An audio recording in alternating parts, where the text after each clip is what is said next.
Boom. All right. I love when I see something online where I see someone who takes the idea of fixing something or re-engineering something or it just goes so far out there. Something totally irrational. You go, who is this fucking crazy guy? Idiot. I think the first thing I saw was your Bronco, the Icon Bronco, which is just, you took a car, which is the Ford Bronco, the 60s and early 70s versions, which are, you know, this kind of, it's a cool car. It's a cool old car. A lot of people take the tops off of them, and they're always kind of rickety and funky looking. And you just engineered this thing to the nth degree with these billet door openers and the way you have the step comes out when you. I'm like, who the fuck is this guy? And so then I start going into your website and the two different companies, TLC, where you take old Land Cruisers and re-engineer those and put modern engines and suspensions. And I'm like, wow, I just love that someone like you is out there. Sweet, thank you. Yeah, it's because I had no investors that were smarter than me that said, you're a fucktard, don't even do this. It's a bad business. Well, they were wrong, though. They were wrong, obviously. I mean, your shop is enormous. There's like a beehive. People are constantly buzzing around there working. You've got 100 different projects going concurrently. The Bronco build, what do you say, like a 3-year wait list right now? Yeah, we've sold 62 of them so far, and delivery dates, unfortunately, are running like late third quarter 2018, which sucks. It drives me nuts. Is there anything you can do to ramp that up? You would have to just have like 4 or 5 of those giant warehouses. That's part of the problem. So like we're trying to move and find a bigger building. We're just about 50,000 square now, and it's all ass and elbows. Like I think we could hire maybe 3 or more guys before we're out of space.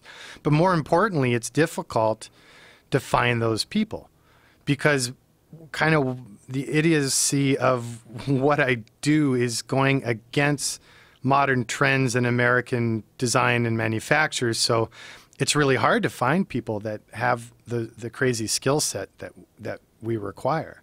Well, that's what really impressed me about what you're doing. What impressed me about what you're doing is not just that you're re-engineering things and improving and upgrading, but there's this ode to craftsmanship.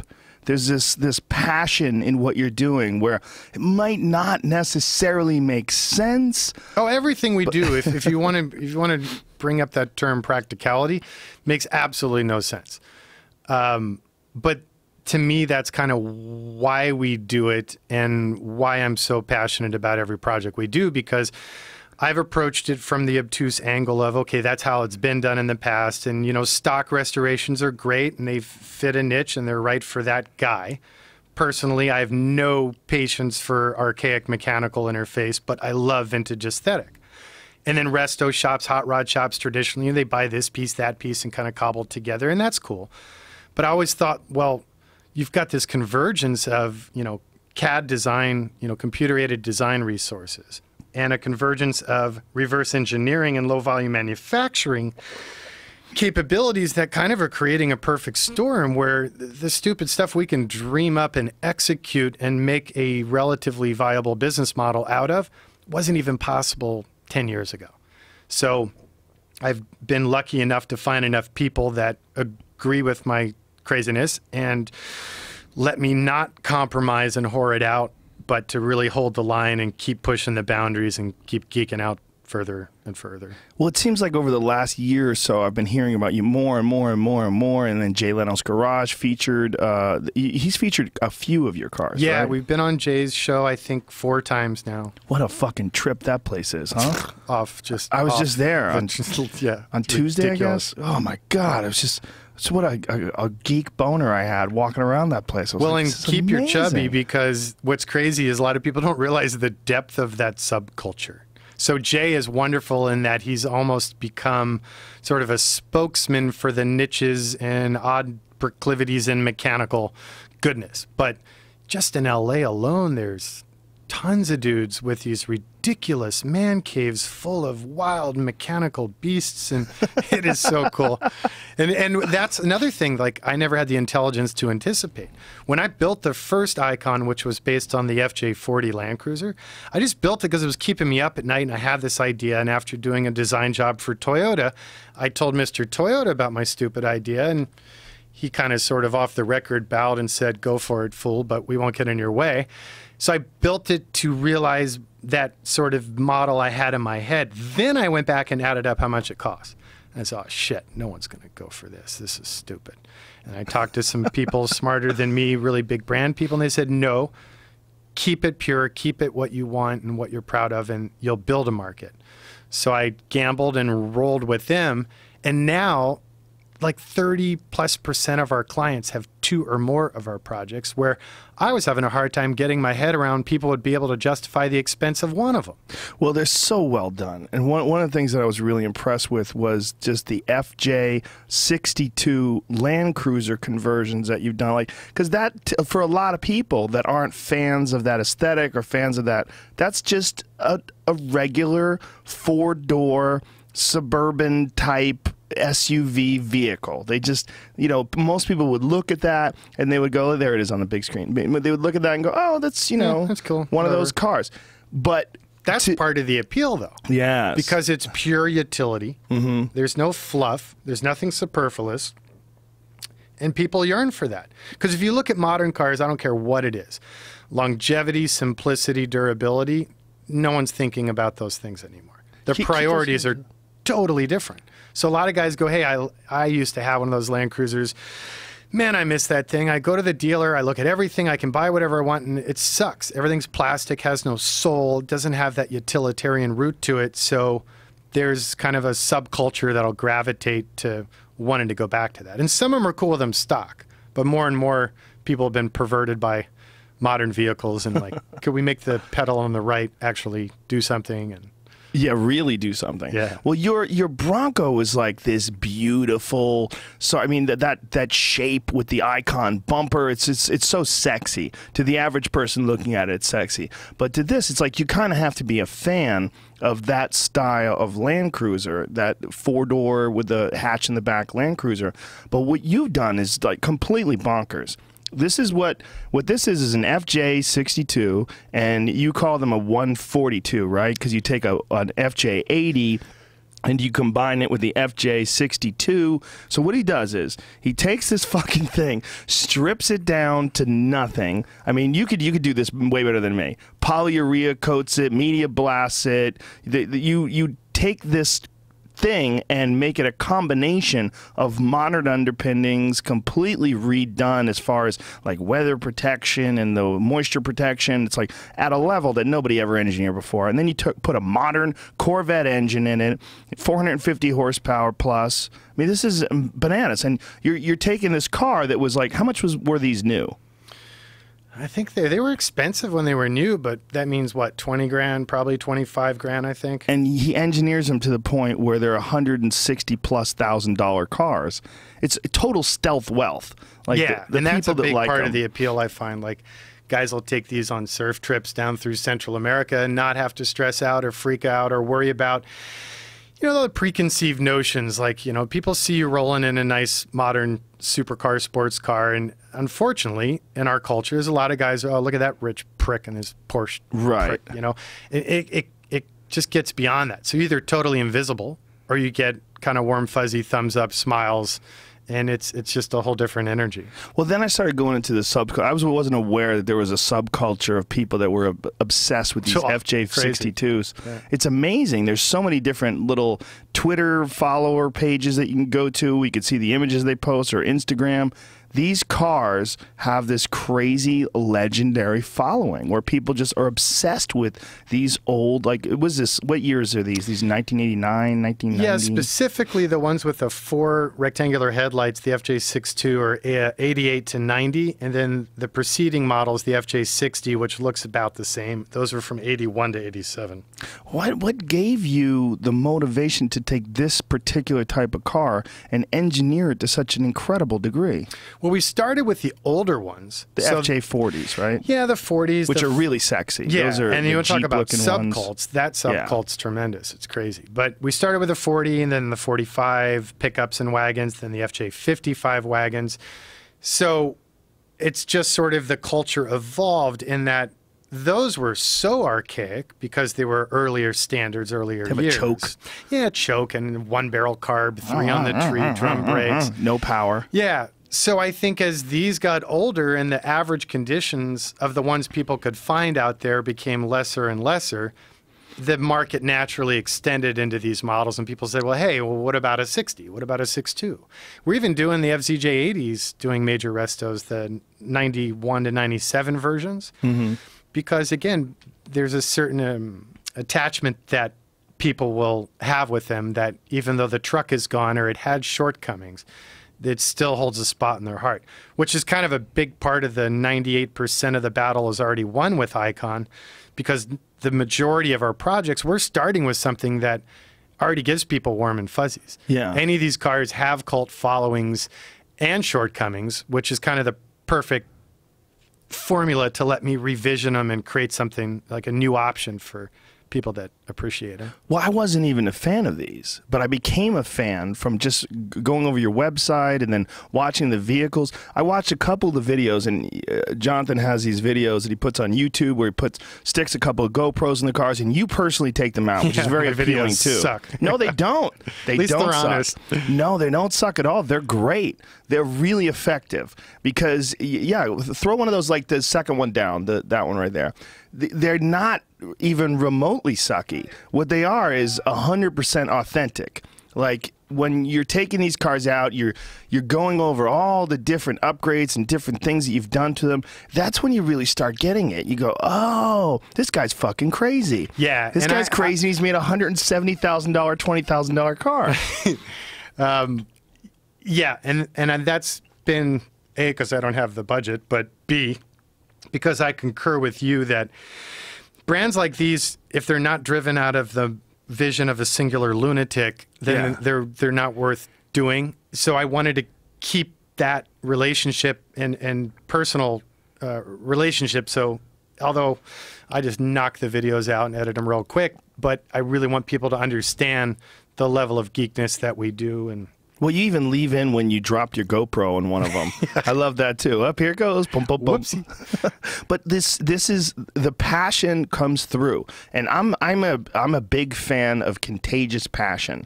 And I mean, there's things that I was never interested in before. Like, I never gave a fuck about cooking. I loved good food, but I never gave a fuck about cooking until I watched Anthony Bourdain's No Reservations, and I'd see the passion that this guy has about chefs and about preparation and just the amount of skill that is involved in creating a perfect meal. And then I started to get it. I'm like, oh, this is an art form. It's an art form that I never understood. Totally. This is an art form. And what you're doing is an art form. That's the history of the world in a nutshell.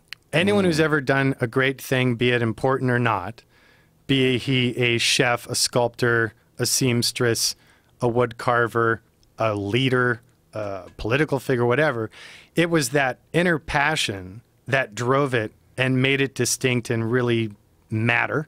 So fortunately, I'm feeling like I'm not the only idiot. In the last 3 or 4 years, there's kind of like this, it's like there's a renaissance. I think consumers are tired of the big box luxury branded kind of bullshit marketing facade and want, like, we all already have enough crap in the first world, right? So if you're going to buy another something, like you with your pool cues, if you're going to buy another pool cue, there's going to be a story to that fucker. Right. It's going to mean something, and someone's going to put their heart and soul in that. So I'm starting to see this sort of craftsman collective renaissance of makers, of people creating stuff out of passion, not out of a spreadsheet and a VC's formula of how well it's going to do on Wall Street, but product first.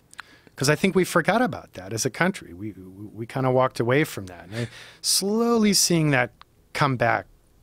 Yeah, it seems recently. Yeah. Recently, that's become like all sorts of things. I watched a video on this company called Brooklyn Cut. It was another all that meat handmade dude. knives. Yeah, the knives. Yeah, and I was like, Epic this is coloring. fascinating. I never gave a shit about a guy making knives, and I'm watching this guy make these handmade butcher knives and kitchen knives. I was like, but you could see like the sweat and the dirt in his hands, and he's going over the edges and making sure everything's nice. Like, there's something about that I'm, as an adult, just starting to recognize this contagious aspect and how important it is, and how when you see people that are passionate about things, no matter what it is, like you said, like making furniture or anything, there's something about it that gets you excited. Like Totally. you're pulling some of their energy from their creation. Yeah, to me, that's the perfect formula, because then also, even if you don't become a consumer, or the price point doesn't make sense or whatever, just if you respect it and understand where they're coming from, and you in turn are inspired to do whatever it is that, you know, you've been staying in your cubicle and earning your good salary, but your soul is dead. Yeah. And you start tinkering at night. You get in the garage on the weekends or whatever it is. I think that's key. Because, you know, our government for decades now has been telling us just go to Target and buy something and we'll all be fine.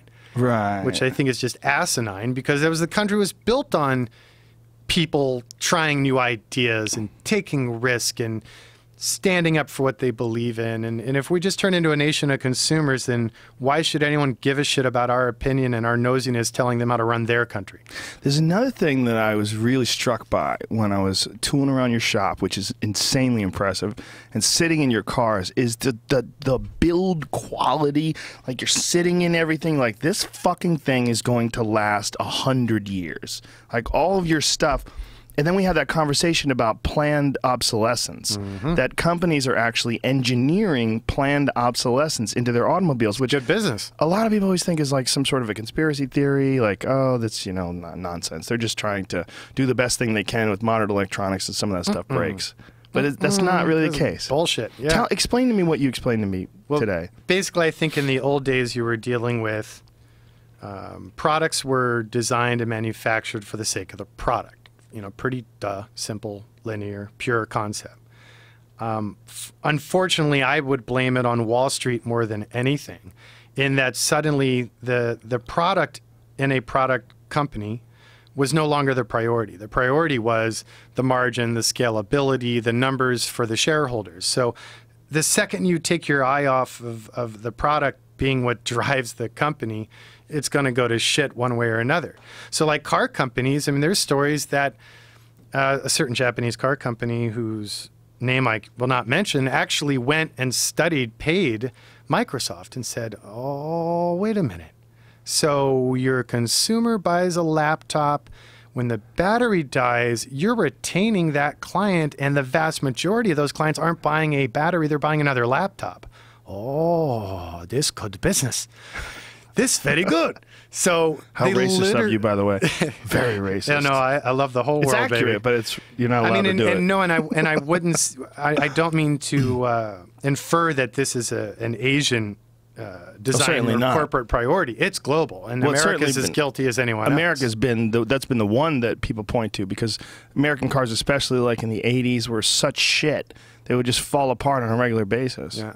So, you know, we could have a long bitch fest about what unions have done to impact product and viability of American manufacture and all that. It's another story. But I think on the product level, suddenly automotive brands were looking at creating a vehicle that, by nature, the durability of the components within and the complexity of the architecture to facilitate all the perversions that we've come to expect in modern cars, automatically set the obsolescence cycle.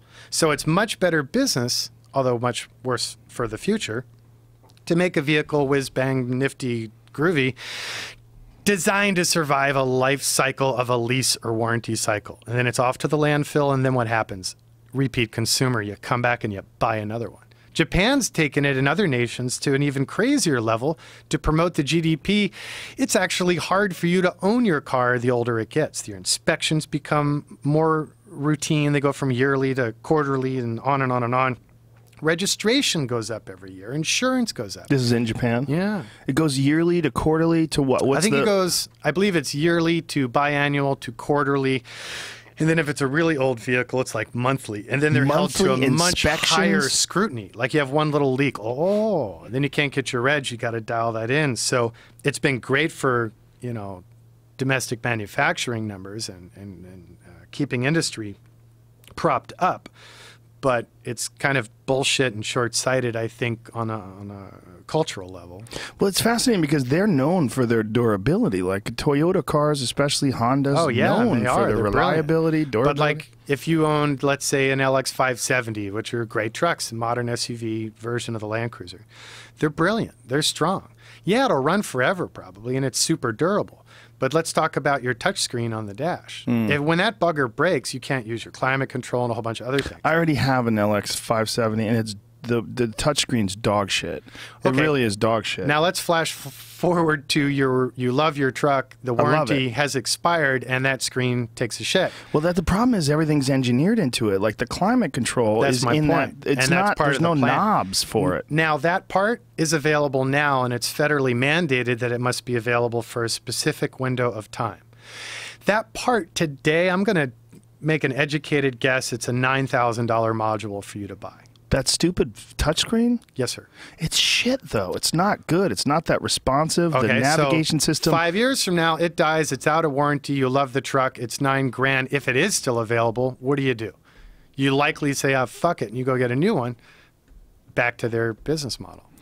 Yeah, it's disturbing that that's actually an engineered idea, that they want stuff to break. Yeah. That's not what we want. What we want is stuff, what people really appreciate is stuff that's durable. But your mass consumers to blame also, because like, I don't know, I get in a modern car, like a nice fancy car, and people go, "God, it's 140 grand, this new Porsche, blah, blah, blah." But I drive it and go, "Man, how on earth do they get it to do all this neat shit for only 140 grand?" That's true, all the way right? through to people going to box stores and buying, a backpack for the kids for school, and they want a $19.95 or $12.95 backpack. Now, granted, they'll replace it 4 or 5 times because it's a heartless pile of poo that no one cared about, versus buying one from, I don't know, Filson or Tanner Goods or one of these upcoming passion-based brands where maybe it's an $80 or $120 bag, but the kid will own it, for 20 years. Right. So I think that's part of the re-education of the consumer that hopefully in turn will incite and motivate manufacturers, large and small, to reprioritize what drives design. Are they mutually exclusive when it comes to options like magnetic ride control and all this crazy shit that they have now, these sensors that adjust to the fact that one wheel's slipping and they counter, and all this traction control and stability management and all this jazz? Isn't that stuff just going to break? I mean... Yeah, the traditional answer they'd give you if you asked a top AG engineer, he'd say, "Oh, but it's all computer based, so there's no varying parts." Yeah, but there's circuit boards that take a shit and solders that split and code that becomes corrupted and on and on and on. That's not like a tire that you can change on the side of the road. Exactly. When that shit's out, you're fucked. And the biggest issue is trying to get those parts to support that vehicle when you are the last of the Mohicans who's trying to keep it on the road and keep it going. Right. Most manufacturers could give a damn, and as soon as they're federally not required to maintain those parts, they want nothing to do with them. So it gets to that point where, like, there's cars that are classic that you're always going to get parts for. Like, you're always going to be able to get parts for like a '70 Chevy Nova, right? Because people love them and there's a big market for it. But like a '91 Civic, it's like, ooh, what is that? You're dumpster diving, and that's you're fucked, kind of. Yeah, it's a weird thing that there's some cars and some vehicles that attain this classic status and then they'll always be classic. But like a 2010 Mercedes, like nobody wants that. They just don't want it. I mean, you might want it. It's not a terrible car. Pretty to drive soon you can around in. resell them in Cuba for big money, right? Yeah, pretty It's an soon. emerging market. Yes. But I think You just got back from there, didn't you? I saw some of your photos. Yeah. You must have been Amazing trip. geeked out at all those cars down there, huh? Stupid. I'm surprised I didn't get arrested, though, because we went there officially as like a guest of the governing family on an arts mission. And because we had sort of anticipated less scrutiny at customs, my backpack had literally about 95 pounds worth of vintage car parts. So I figured out how to ingratiate myself with the motoring locals in a hurry, which was amazing because I got taken to some crazy hordes and finds of really wild early cars because of that. But yeah, I brought soldering guns, soldering wire, bulbs, relays, all sorts of stuff, because the ingenuity, the resourcefulness of that country and the spirit of the people is just phenomenal. We've talked about it a dozen times on this podcast because I love the fact that they didn't have access to new cars. So what they did is they just reconditioned and upgraded and fixed all their old cars to the point where those Yank tanks is what they call them, those 1950s plus Chevys, and they're just driving them around all over the place. The vast majority of the cars on the road are those or recent import Chinese vehicles, because the Chinese government kind of got in bed with them and partnered on import automotive distribution companies.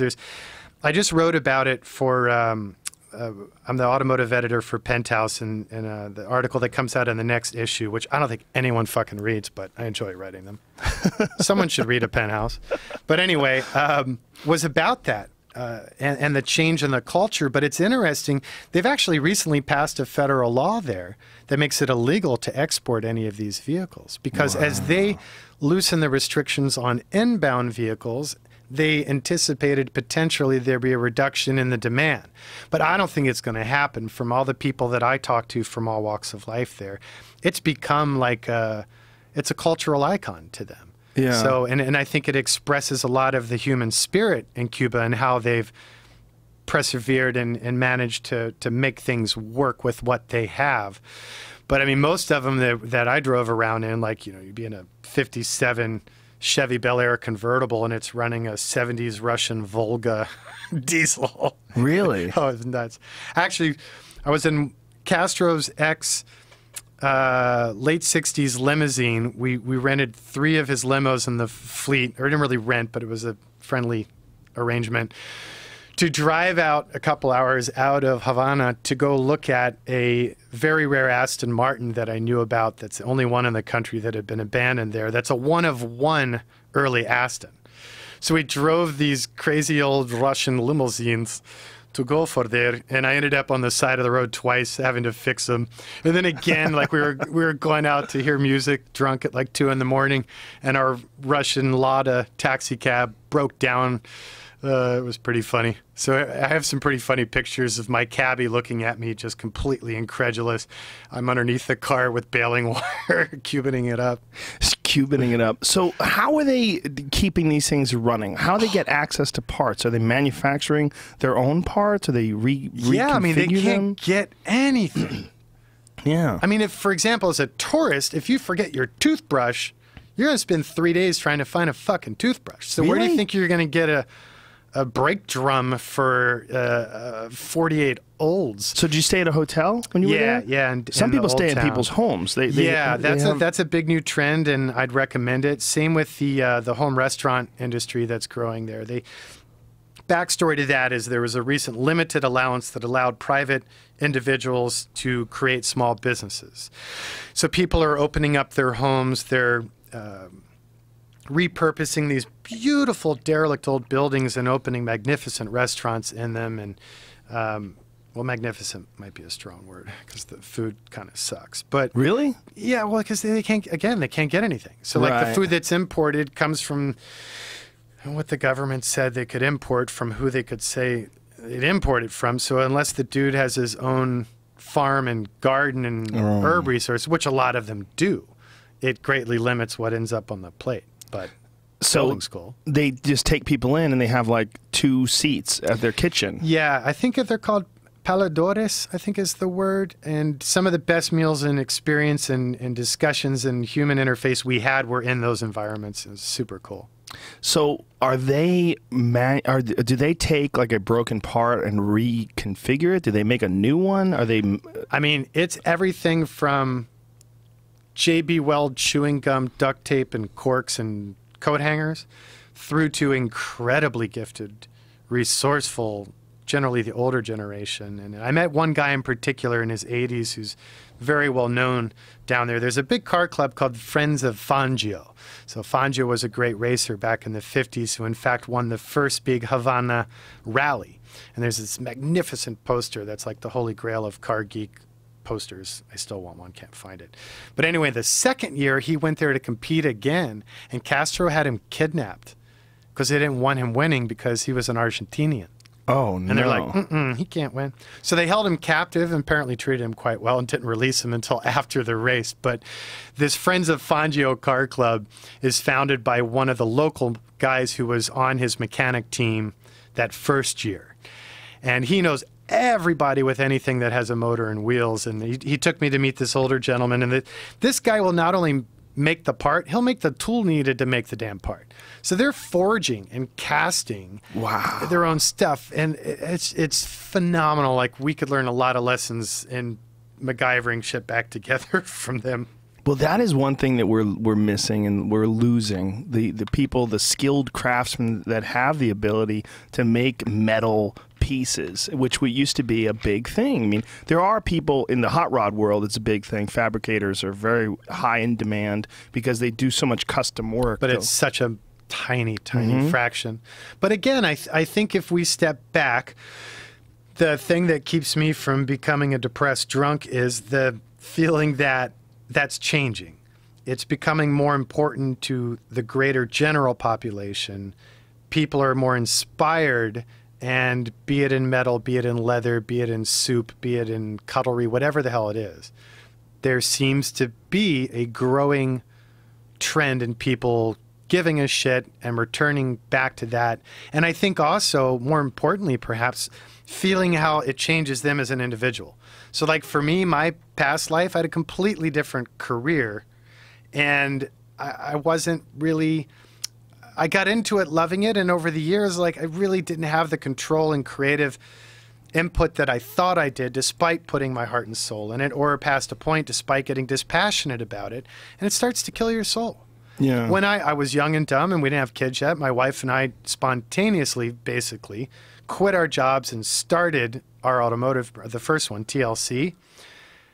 I mean, it could have totally screwed up and not worked. I'm lucky that it did, but I think most epically important, it reinvigorated me as an individual. So I'm more proud and passionate and content, which in turn hopefully makes me less of an asshole the rest of the people that I interface with on this planet. So I think big cultural sense, that's a wonderful thing that I'm seeing, and it's not unique to America. The ripple effect is real. Yeah. Yeah. I think around the world, people are wanting to return to those values. Well, and it's also, there's something about, like, if someone drives, like, say, one of your FJ40s that you re-engineer, they're driving around in a piece of art. It's not just a car. That, like, those volcanic black ones that I mean, that's so... It's so, I mean, icon, but it's so iconic. Thank you. It really is. It's your thing. Like, I'm it glad is an you see it that way. FJ40. No, it's art, man. Because that's my whole approach. Is like, it should be, it's a functioning sculpture. There's art even in the way your door's closed. Yeah. Like, I shut your door, I don't know if you noticed, like, in your showroom, like 4 or 5 times, because it's just so well done. There's nothing wonky. It's just clink, clink. It's just, you could feel that. And, like, I think when people drive something like that, or use that guy's knives, or, or this clock that we have here, it's like, you feel craftsmanship. And it impacts gives you on a more something. important level. Yeah. Whereas, like, if you have, like, a cool piece of electronic, it's cool.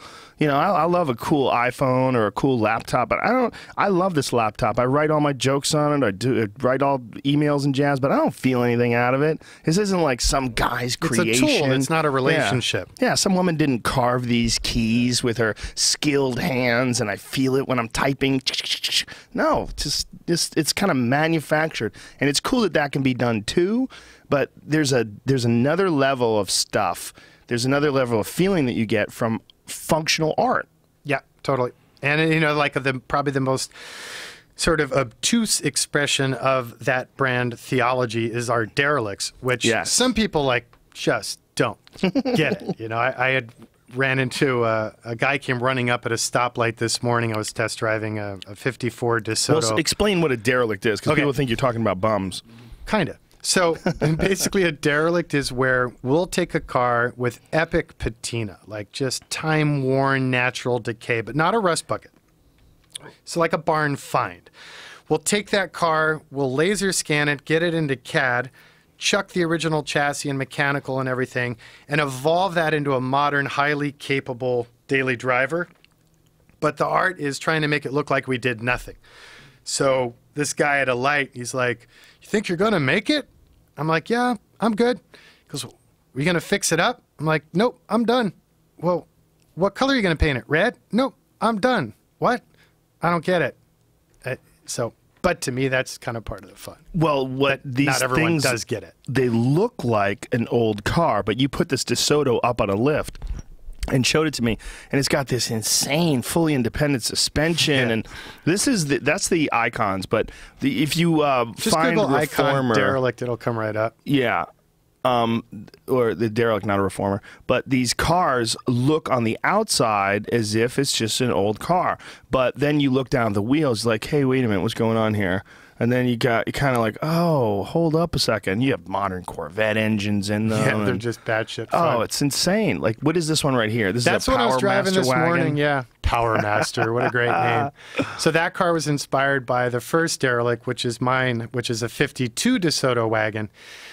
So like in this, it has a one-off chassis. We partner with Art Morrison on most of our chassis engineering. We gave it a gold tooth, like a Kronk, because it had a cavity, which is kind of fun. But yeah, like 550 horse SRT8 Hemi Fuel-E, 5-speed automatic, independent suspension, 6-piston hydro-boosted brakes, modern climate control, Bluetooth audio, blah, blah, blah, but all like packaged and hidden, so it's totally under the radar. Totally under the radar, to the point where the knob that controls the old school radio actually controls the volume on this Bluetooth enabled system that syncs up with your phone. Yeah, so it's fucking incredible. Digital Bit 1 Audison, not digital to analog, but pure digital audio. Gotta love the gold all tooth. hidden.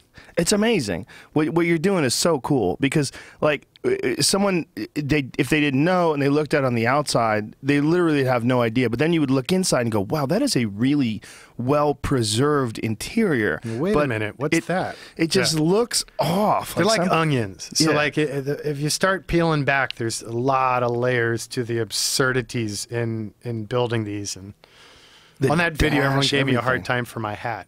It's a derelict hat. It's all fucked up. I thought it was perfect. The hat's perfect. They're assholes. People give you a hard time about everything. You could save babies. You know what? I've been lucky, though. We have too many babies. The trollers used to just rip me a new one. And over the years, it's gotten better, as I think people have gotten a more thorough understanding of what we're doing. Well, also, trolls are like snake venom. You get a little bit, and it fucks you up. But over time, you become immune to it. Yeah. And they actually help you. People who are like overly critical and assholes, and they actually help you in the long run. They really do. Because they make you understand that there's too many people. You can't just pay attention to everyone's opinion. There's just too many fucking people. Just remind you that we could use a little Darwinian trimming of the herd. There's that, but it's also, it's really on them. What is this fucking thing you've got here? This convertible. This is cool as shit. It's oh my God, the seats. No, the interior was just nuts. Oh my God, that's beautiful. So that's a 50 Buick Roadmaster convertible.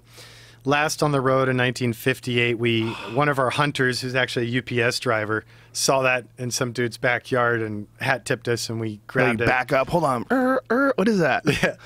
UPS drivers are the best hunters. Really? For us. Yeah, we pay finder's fees to them all the time because they're delivering packages and they see something covered by leaves.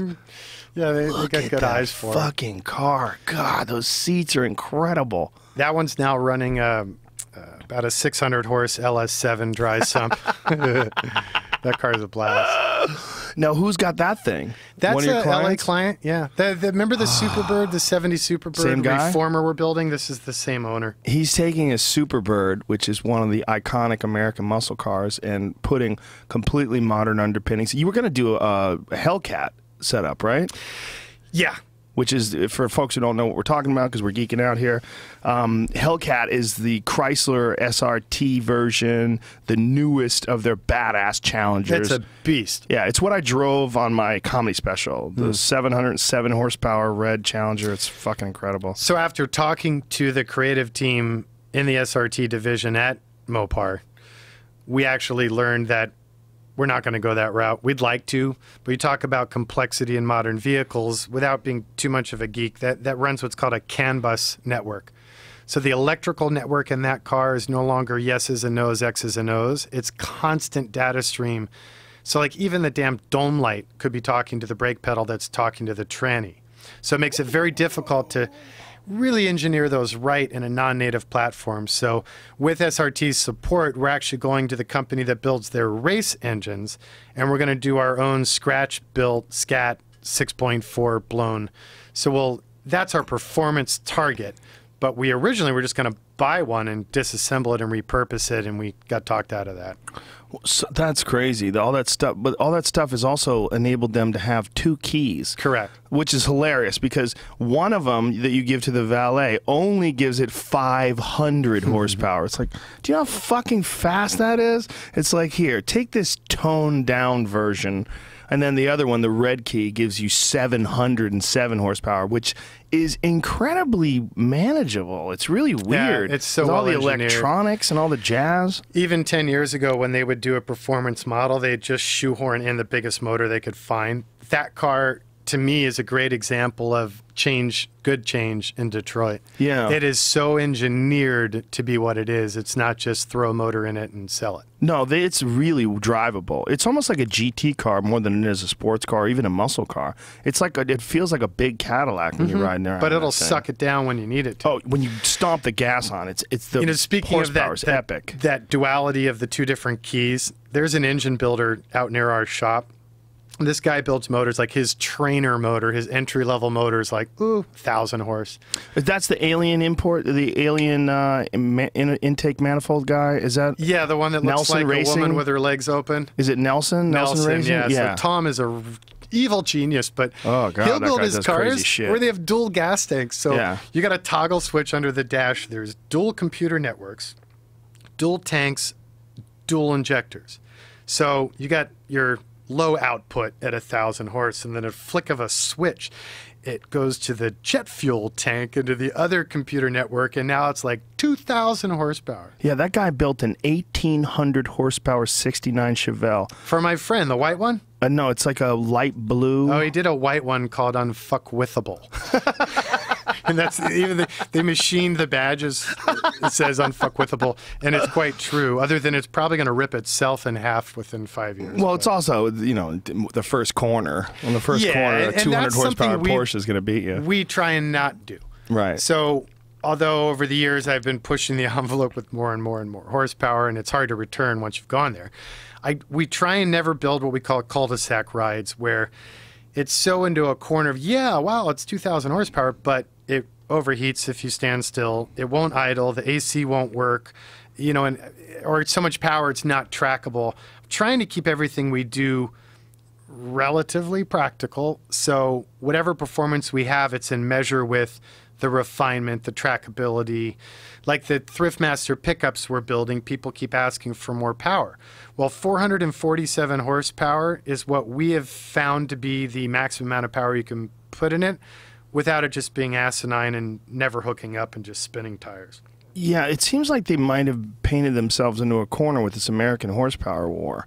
Because when you get things like the 777 horsepower Challenger, and then you've got the Mustang Shelby that has 662, and what are you going to have 5 years from now? You're going to have 1 million horsepower? Where are you going to take it to? It's going to... Well, kind of like empires, I think if you look at the history of automotive design and trends, there's always a kind of a specific graph of a rise and fall. Right. So I think, just as emissions laws came in and impacted the first era of the muscle cars starting in '66 with DOT and EPA, I think you're going to see the same thing with these, where the corporate numbers will never allow that kind of output vehicle to be predominant because it impacts the ratio.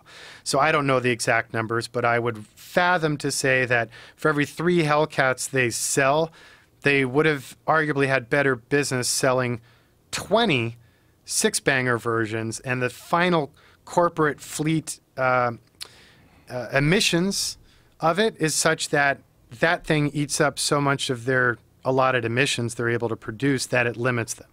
So I think that should be a great opportunity. I think Cadillac is showing early signs of embracing it correctly, which is, okay, well, let's get back to craftsmanship. So yeah, we can do this motor and it's super sexy and all that, but what about that plastic ridiculous dash that we've turned into?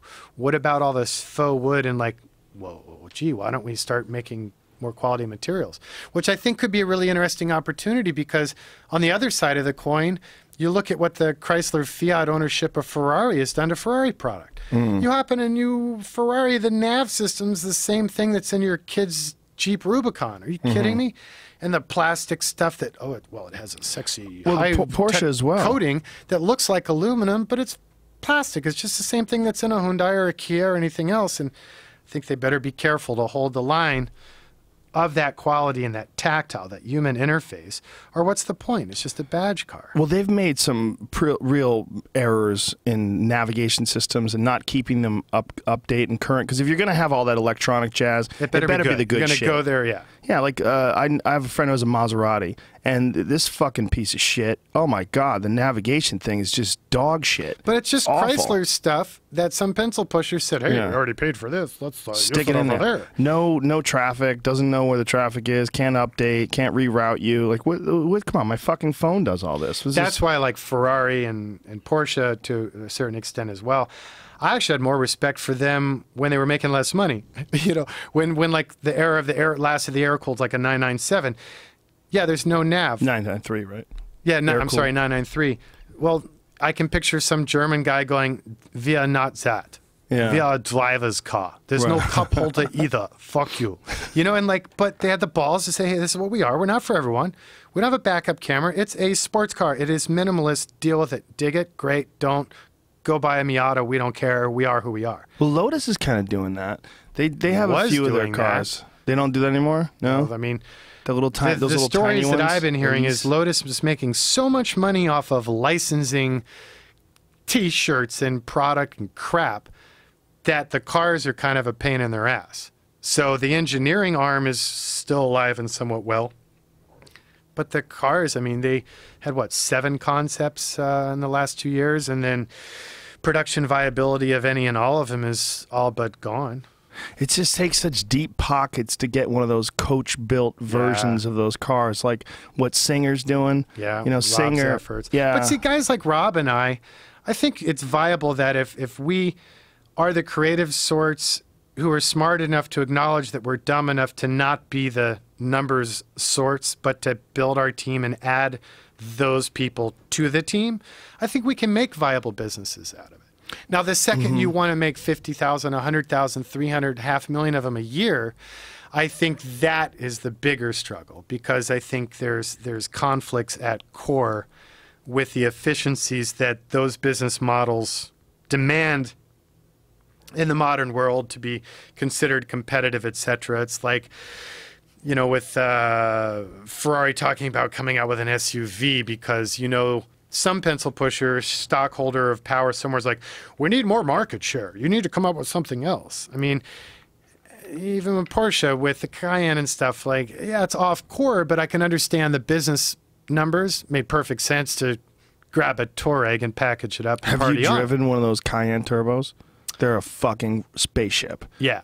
It's a spaceship. It goes 0 to 60 in 4 seconds, and it's a fucking truck, and it handles like it's on rails. It doesn't even make sense. It defies the laws of physics. I agree. Same with the new turbo Panamera. That's yeah. Oh beast. My God, that thing's insane. I love that tranny, that PDA. See, I want to take a car like that, package that fucker into an old pre-A split window 356A, and have an all-wheel drive, like 660 horse PDK paddle shift. But what does that thing weigh? Beast. Those things didn't weigh 2,500 pounds. So That would be insane. The amount of power for 2,500 pounds. That would be so crazy. Oh, but by the time you stuff all that crap in there, you're going to be back up to 4,000, but it'd still be a hell of an e-ticket ride. It would be insane. Is there a market? Like, everyone loves those old cars. That people love, like 69 Camaros and those old school cars. Do you think there's a market for someone to come along and do what Singer's doing? Because what Singer is doing is taking when you buy a Singer car, it's technically a 964, which is like a 1989 Porsche, but it's not really. It's a carbon fiber body. The drivetrain is totally re-engineered. He's using is he Cosworth still? I think he got a Cosworth engine. So he's got a 400 plus horsepower, air cooled. Like air cooled is kind of a stupid way to do it, but the people love that sound that the air cooled produces, and it has such a mechanical sort of an engaging feel to it that. You know, that there's that feel that those engines have that people fall in love with. So he's got this kind of, like, very niche market, or niche market, if you don't like me butchering that word. But is there a market for someone doing that with an American car, like building a 1969 Camaro today, like a re-engineered Camaro? Certainly. So I think traditionally there's two ways it's been done, and there's a pending third way it might be able to soon be done. Traditionally, you got a guy who doesn't give a damn, respects quality, finds a pro builder, and there's plenty of geeks like us out there who do exactly what you're talking about, and they build 6-digit super freak, super trick for that dude, one car. And that's it. Build one car. And all the engineering's applied to that one car. Then you have the professional, quote unquote, shops that see a market. So they see that car on Barrett Jackson and it sells for $250, and they go, well, shit, my friend's got some 69s in the backyard. I can put those together, make them shine, and we get some money. You're talking about that guy Fast and Loud, aren't you? No, I have no personal issues with him. No, but it's just like that's the show. People see it's more the wolves, you know, people that see an opportunity. So then that's like Broncos. Traditionally, and it's not to say anything negative about that community, but the shop owners go, okay, what is the perceived tolerance of the guy who might call me and wants a restored Bronco? And right or wrong, that may have been 40 grand, 50 grand. So then what do? They go and they try and make a feasible business model of delivering whatever the hell they can at that perceived market tolerance. So you either have the guy who one-off builds for the occasional funded guy. You have the slightly more commercial versions of shops, which in mass tend to cut corners or make sacrifices to meet a perceived market. 3, you've got the new breed of fools like me and Robert Singer and more guys who throw caution to the wind, ignore the established price tolerance, focus on the quality, and then try and build a market from scratch. In the future, there's a House bill that just got presented that has been promoted by our big trade group called SEMA, which is going to really work to create a new federal classification for ultra-low volume vehicular manufacturers. We'll take responsibility for tailpipes emissions, but get exemptions from larger impact mass market vehicle crash test certification, which makes it impossible. But it'll, you know, we can only build 200 a year, 300 a year. If that law passes, I think people are going to be shocked how many geeks in the fringes like us and like us that are not branded yet, that have the engineering prowess and resources to do exactly what you're talking about. Like that body for a 69 Camaro, you can buy that entire body brand new. You can almost buy that whole car via mail order and Lego together in Boston over the winter. Like companies like Year One. Yeah. Yeah. And you know, I think there's issues there with quality control, licensing deals, making the OEMs enforce quality with the license so that this emerging market doesn't step on its own dick because nothing fits anything, and there's plenty of concerns there. But bigger picture, the capabilities of the shops and the resources and the tooling and all this stuff coming together, if this law comes into play, you're going to see an immediate new subculture in custom vehicles built to a very high level at a more and more feasible price point, because we'll all get that scale. And like as of today, for me, when I'm these Broncos, I'm paying triple a day for the old Bronco I need to restore and modify into my final equation. I'm paying triple what I paid before I opened my mouth and we came out with them. And it's a shrinking So group. you have kind of fucked yourself totally in your own fucked market. myself. Oh yeah, ruined it. So if I had the intelligence and finance, I would have chipmunked away 100 of them. Well, you were talking about this before when we were in your lot, when you were talking to me about how you got into business. It's kind of on a bet. And you chipmunked away a bunch of FJ40s and tried to create a market. Yeah. Explain that. Okay, basically, I've always been a big fan of getting out of my little box and traveling the world and respecting different cultures and viewpoints, etc. So I've done a lot of traveling. I found how it was incredible how often you'd be in a really remote locale where a vehicle is literally life or death. How much the people loved the Land Cruisers on a whole different level than what North Americans dig about. Oh, aren't that cute? It's kind of like a safari vehicle. Like, no, like life or fucking death. This is what gets you out of the bush alive, and people have such a deep affinity for them. So back here in the States, all my cars are over restored. I want something for fun, dogs, surfing, beach, whatever.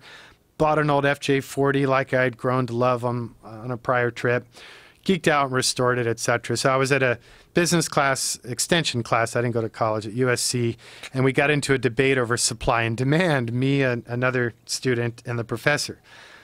My theory was supply and demand's bullshit, because nowadays, if you control the supply, you can create the demand. They said I was an idiot, back and forth, turned into a bet, and I was given, I think it was 6 months to drive a trackable market up 30 points, and I think it was like $1,000 bet or whatever. So, although I was still active in my prior career, in my spare time and with spare money, I had already invested in a couple automotive shops just because I was already wrenching and restoring stuff in my garage and helping these guys with their business model, but using their resources because I didn't have a lift in my shop, in my house. So yeah, I went out and bought every FJ40 worth of rat's ass that I could find.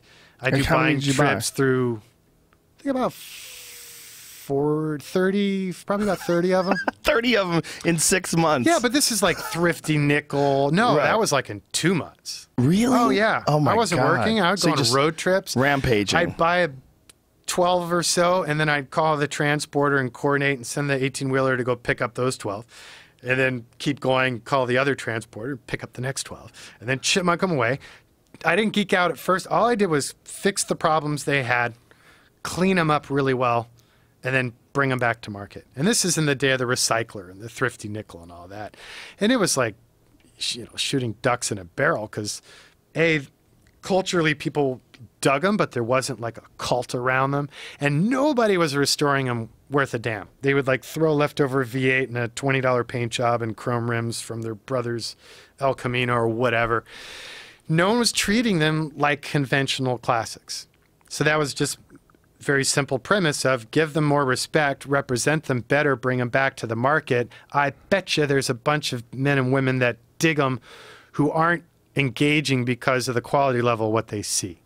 And then luckily I was right and went back for them to pay me on the bet, and no one would pay me. They wouldn't pay you? No, the bastards. So what did they say? Well, it was just a joke, dude. Just a joke. You Whatever. bought 30 fucking cars. It was fun as all hell. I made out like a bandit. I made out Well, you well. win. In fact, those cars, the profit from those cars, let my wife and I piss off and go to South Africa for like 3 months and have a killer vacation when we were young and single. And that's the vacation where we're lamenting these dudes never paid up. But I'm like, but I think there's something there. And honey, you hate your job. I don't really like mine anymore. Fuck it. Fuck it. Fuck it. God we get damn, home, I love these stories. Our overhead's low. We get home, let's just quit. Yes. We were in our 20s. Yes. Good. So we quit. I took like 3 credit cards, 20 grand, my quiver of trucks, a wing and a prayer, took over my friend's lease because he wanted to move his classic car shop to Santa Monica. And literally, like, we put a Post-it note. It was like 1,200 square feet. I put like, I don't know, 5 or 6 trucks, glass window and van. I put the trucks in the window, put a piece of cardboard on the door, my cell number, and I'd carry around my old Motorola, tan brick cell phone, just go about my life. And people started calling. It just, like, 3rd truck we sold to a dude who's like, hey, have you ever heard of the internet? We're like, yeah, we heard about that. Sounds cool. Year? What year is this? 96. Oh, that was barely, right? Yeah, AOL. we're like, yeah, it sounds pretty wild, man. He's like, yeah, well, I design websites. We're like, cool, what are those? So we actually traded the FJ40 we sold this guy for a website. Wow. And it was just, again, serendipity has been so good to me. That just shows you how insane technology has changed in just a short amount of time. We have one of our sponsors is a company called Squarespace, and you can make a website, no bullshit, in about 10 minutes. And it's a badass website. Drag and drop. If you have a series of images, it's so easy to do. Killer. Built-in online store. You got to trade a fucking car for a website. You know? And nowadays, for like, we're redesigning the Icon site. It's going to go live in a couple weeks. And being the geek that I am, I'm like, didn't want to redo it. Our current site's okay. No one's bitching. It gets the job done. But apparently it's written in some language of some company that got bought by someone who got shelved by the last guy who bought them. And we got a notice that like, yeah, well, browsers could be tomorrow, could be in a year. But literally like a light switch, my site won't be decipherable. So I'm like, fuck. So if I'm going to do it, I want to do it right. So my art director and I spent like 8 months geeking out and researching all the automotive sites, which I, got a lot of ideas of what to and what not to do. And my programmer, I'm like Mr. America for manufacturing, but my programmer's in Afghanistan. So other than my server freaking out and them wanting to block, you're getting hacked from Afghanistan. Once we got that cleared up, this dude is a rock star. From Afghanistan? Yeah, he's got like 20 young employees. He's fresh out of college. All of his employees are college kids. We're paying them way more than they're used to making locally, but 10% what I was paying the fancy pants agency in New York that did the old site. Wow. And overnight, like I'll give them all the notes and we'll do the layout at like 5 p.m. I come in at work, like there'll be an email that comes in at 5 a.m. Boom, boom, boom, boom, boom, boom, boom. Everything's done. Dude, get me this guy's number. He rocks the house. Jesus fucking Christ. I'm down with hanging out with Afghanis. I love that. I love that kind of story. I just love the fact that you just went for it. I love people go for it. Yeah. Don't sit around and fucking hate your life for the next 2 decades. And that Afghani's just yet again another example of a guy who's like, there's no opportunity here. Life sucks.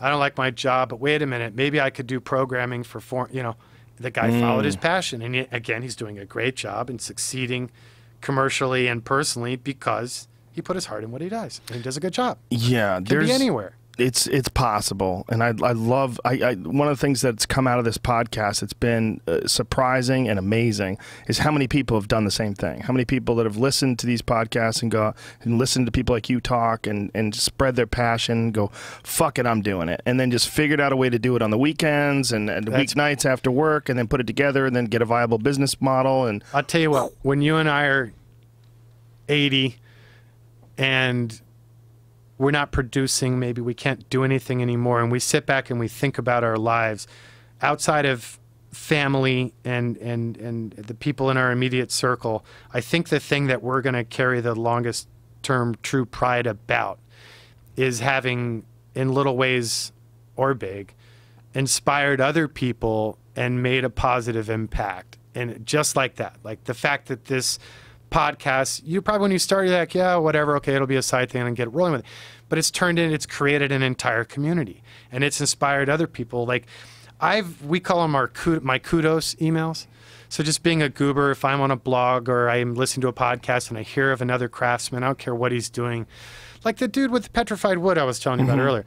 If I find there's somebody out there following their dream and they're doing something that I think is killer, I'll figure out big or small, who they are, where they are, get their email. And I always send out an email. My subject line's always kudos.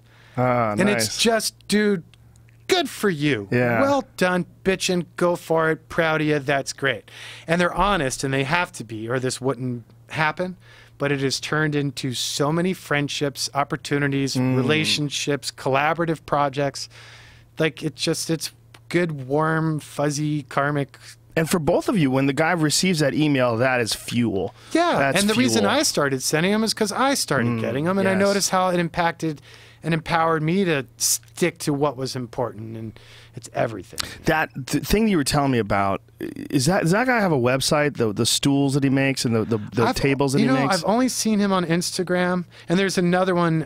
Tell me what it is again. What is the name on Instagram? I got to find it.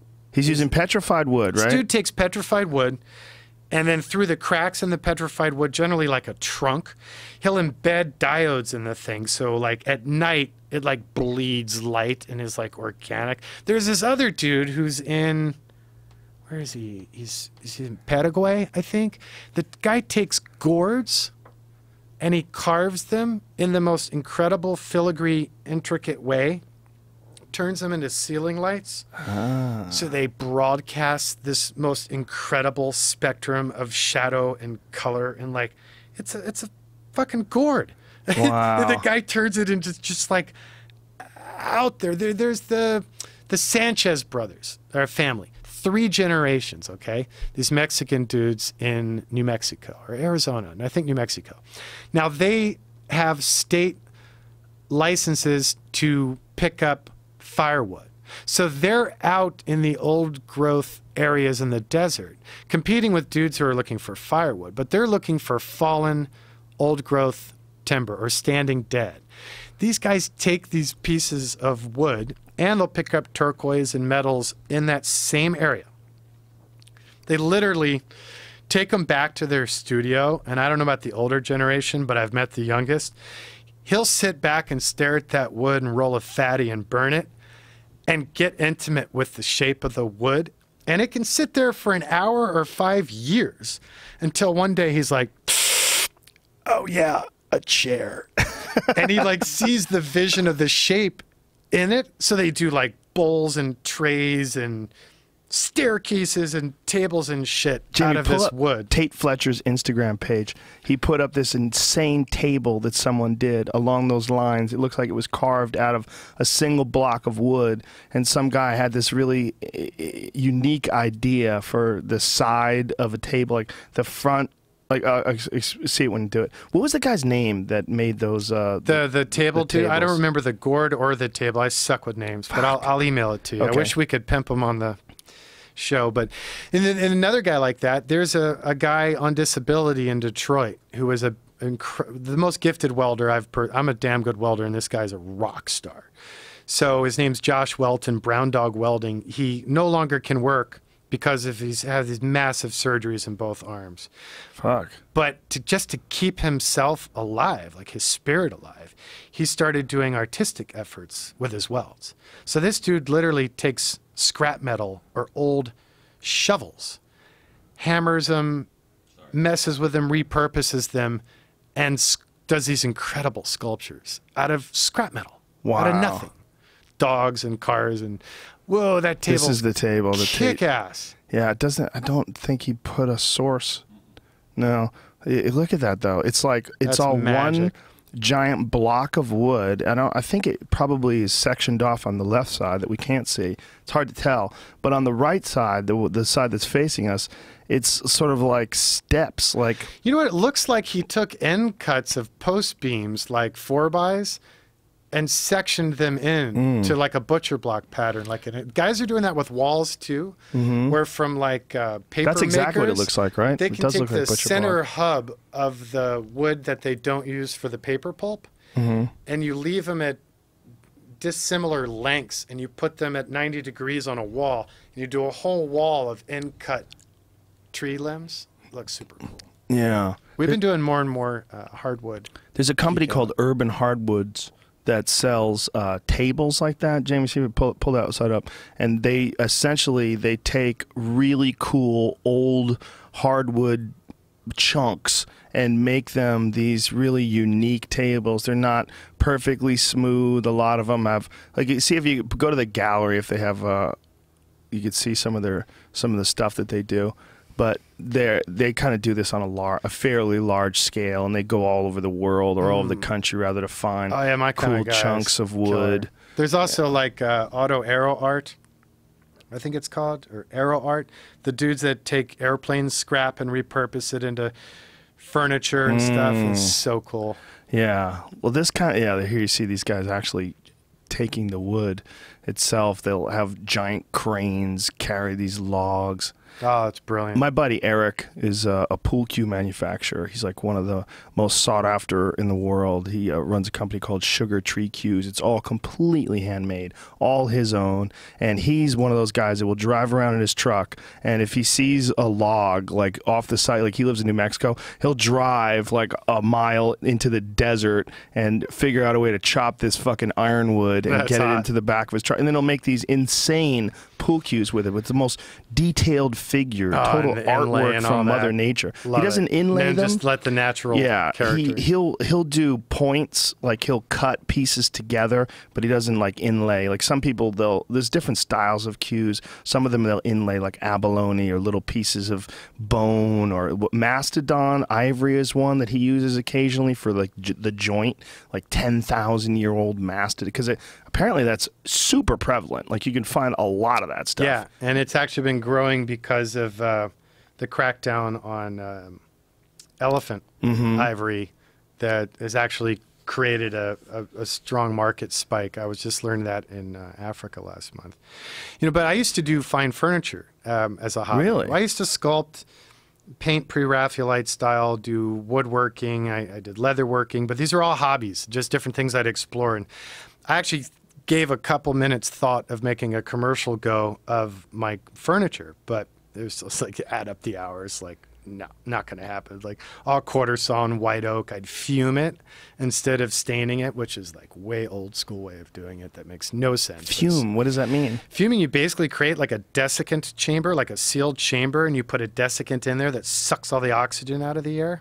Whoa. So that in turn surface cures the wood, and the longer you leave it in there, depending on the type of wood and the coarseness of the grain, it'll impact and stain the wood. So like early Gustav Stickley furniture, arts and crafts era stuff, most of that, a big part of its durability is not just that it's quarter sawn, but that it's fumed. Ammonia Yeah, fuming. any desiccant. Ammonia is what's traditionally used. What is desiccant? What does that mean? I believe it's the process of extracting oxygen and moisture. And that's what ammonia does? Yeah. Wow. Yeah, Oh, you look at try and that. take a breath in your desiccant chamber when you're doing something. You're So unfumed, it looks like maybe like Just a natural. white oak, and Yeah. it gets down to black Yeah. at 32 hours. Yeah, and they're dreaming. It's not that calculable. Depends on the size and the grain. And literally, you put it in there and you make it clear so you can just check on the bugger and let it sit in there and darken up until you find that sweet spot. Then you just take it out and surface wax it or oil it, and you're done. Wow. And if you get a gnarly scratch in it, that's not just on the top of the grain. It permeates in really nice and deep. So like that Thriftmaster you saw, that's old Puget Sound, sunken logs, brought back up, kilned, quartered, sawn, and processed and fumed. But then we do a marine mat seal for durability because of that, being a truck bed. But so I still get a little bit of time to have fun with hardwoods. We integrate them sometimes. Well, if you decided to do that and put the same passion that you put into Icon, I'm sure it would be just as big a success. It's just one of those things. People, I mean, I hope the so. market's not as big, I guess. Is it? More people probably buy cars? Does that make, no, it doesn't even make sense. People buy tables, chairs, couches and shit. It's just hard finding something cool. If you want to put like a cool piece of furniture in your house, good luck. You go to, there's some stuff that you can get at retail stores, like Restoration Hardware has some pretty nice stuff, but it doesn't, you raise your, like someone just farted. Well, that guy has screwed more heritage brands and designers. He'll steal your design lock, stock, and barrel and take it to market. Wait till you come after him and go, yeah, sue me. Really? I'm big. Oh, they did a horrible thing with the guys that originally designed the famous American Navy aluminum tall chairs.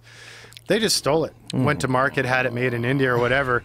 But that's actually a very cool story for people that care about these things that is worth looking into. And they no longer will publicly comment on it, but there was a settlement, and the owner of, what is that Navy chair company? They're a Southern Cal company, been around forever. I don't know. Since like the 40s. But anyway, he said, no, you're not going to screw me just because you're big and I'm little. And he leveraged everything he had to do and did a big campaign to be made right and protected. So the courts upheld his complaint, shut down Restoration Hardware's effort, made them pay damages, and they protected this guy's design and trademark and brand. It shouldn't just be damages. Imperative. When someone plagiarizes like that or Dude, steals, it should don't be. even get me started. Trademark infringement, copyright violation. We go to trade shows and see designs that I penned and developed and did the CAD, did everything myself in-house. I've seen the exact product, lock, stock, and barrel, on a supplier's booth at SEMA for sale, retail. Yeah, there's I no even way. know the guy. I said, dude, what are you doing? When you call me, you got my cell? Like, you can make that so much cheaper than I can. I would have given you my files. We could have worked something out. And go, yeah, that's business. And the So fact do you that sue them? that- How do you deal with that? No, I lick my wounds and walk away. Fuck. I just learn a lesson and go, fucking humans. Ugh. And business ethics. But not all. Just a few You know what? cunts. There's a rickshaw driver in Havana that I realized after I'd given away all my car parts. I had a tire patch kit still in my backpack. And I remember this kid, we had a conversation. I speak Spanish.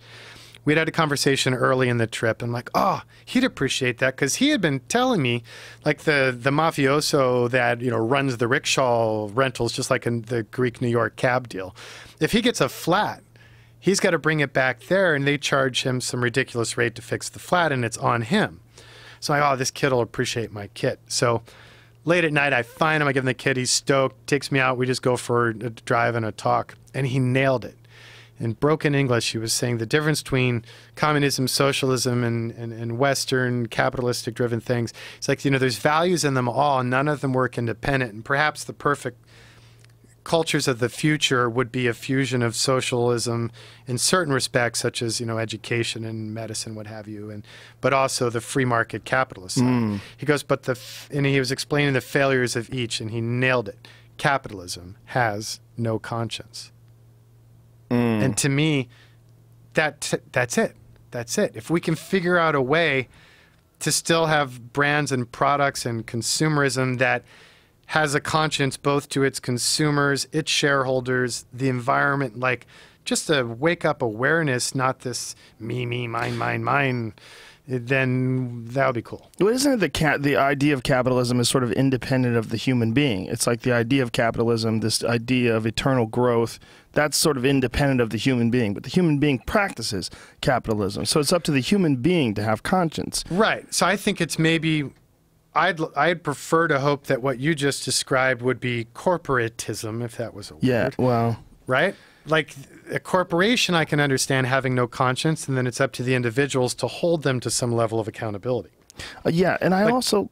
Please, go ahead. Just money for the sake of money and capitalism as a priority, I think if we could put that in check and reset those priorities, I think it would serve everyone well on many different levels. Also, I think that... But what do I know? I'm just some fucking mechanic. No, in the you valley. know. Don't you dare do that. You're dead on. And I also think that it could be taught, whether it's in just primary education or whether it's being taught in business school, that when you steal, you're not going to be happy. You're going to know that what you did is illegitimate. You're a fraud. Totally. And that there's no getting around that. Culturally relevant and important, which goes back to accountability. Yeah, people do something stupid now. They turn around and sue somebody. It's like, well, you did something stupid. Whatever happened to saying, oh, I fucked up. Well, just being accountable for it. Look what happens to authors. When you hear about an author or a writer plagiarizing and they get caught, and then someone takes their work and shows the original, and like, look, there's 50 different examples of this guy taking full passages from these books and repackaging it as his own. That guy's done. Yeah. They're fucking done. And that's essentially what these people are doing. They're doing the same thing. When they get called out, they pay the lawsuits, but they're allowed to keep practicing. And then if we treated those companies the same way we treat those writers, then things would really change. If people looked at Restoration Hardware and went, oh, you did what? Oh, I'm okay. not supporting that. I'm out of here. Yeah, I'm going to go to Design Within Reach. Yeah, it's more expensive, but they work with these companies. They respect that history. It's a location. There's a big building. You go there. You know, I need a fucking couch. It's a cool catalog, and like those aircraft chairs they make. Those are dope. I'm damn tempted. I am too. But I'm like, no. Once I heard that story, I'm like, I can't do it. Can't support it. What you need to do is hire someone to rip off their design of their aircraft chairs. There you go. Just beat them at their own game. Yeah, I mean, is that real? I mean, can you do that? I think you can. We know you tapped though on education. I think that's another thing that is so important and misguided. You know, suddenly blue collar is a bad thing. Mm-hmm. Well, I mean, I've got a neighbor who's a plumber. He's doing fine. Don't worry about him. Yeah, you can make a lot of money blue collar. Right. And I think that our school system not only not supporting that, but not educating kids on the plethora of opportunities in the world for careers and the importance of loving what you do versus expecting people to fit in these silos of doctor or lawyer, or worse yet, I'm going to take a 2-second half-cooked idea and I'm going to sell it and become an internet billionaire. Which, good luck with that. But it's like the Pele dreams of the Brazilian kids. Like, okay, but I hope you got another plan. But we're not even teaching kids how to write a check and balance personal finances in school, not to mention showing them the opportunities the world has and help them identify what they care about. We just kick them off to college where they party for 2 years and hopefully on their own find something that matters to them, or they continue doing whatever they thought they were supposed to be doing and don't discover what they love until it's too late. And if they get any inspiration from their teachers or professors, you're going to get these little nuggets that they have to nurture, like little embers. It's not like a constant aspect of their education. Yeah. I think it's Norway does a kick-ass thing where I think it's 10th grade.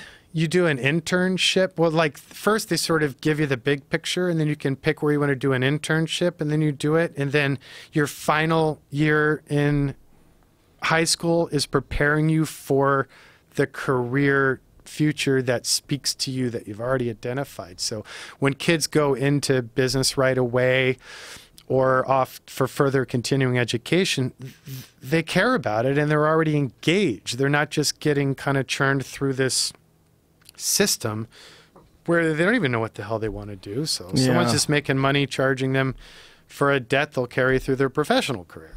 Well, it's also hard because the teachers are so unmotivated here. It's so difficult to get people and pay them like a poverty wage and expect them to be enthusiastic about presenting limitless possibilities to these kids. Well, they don't even have limitless possibilities in their own life. They're fucked in some shitbag $40,000 a year job that has a complete ceiling on it as far as growth potential and as far as the appreciation that people have for what they're doing. And that's something I struggle with. I mean, I pay over market in my world, and none of my people make what I honestly think they should.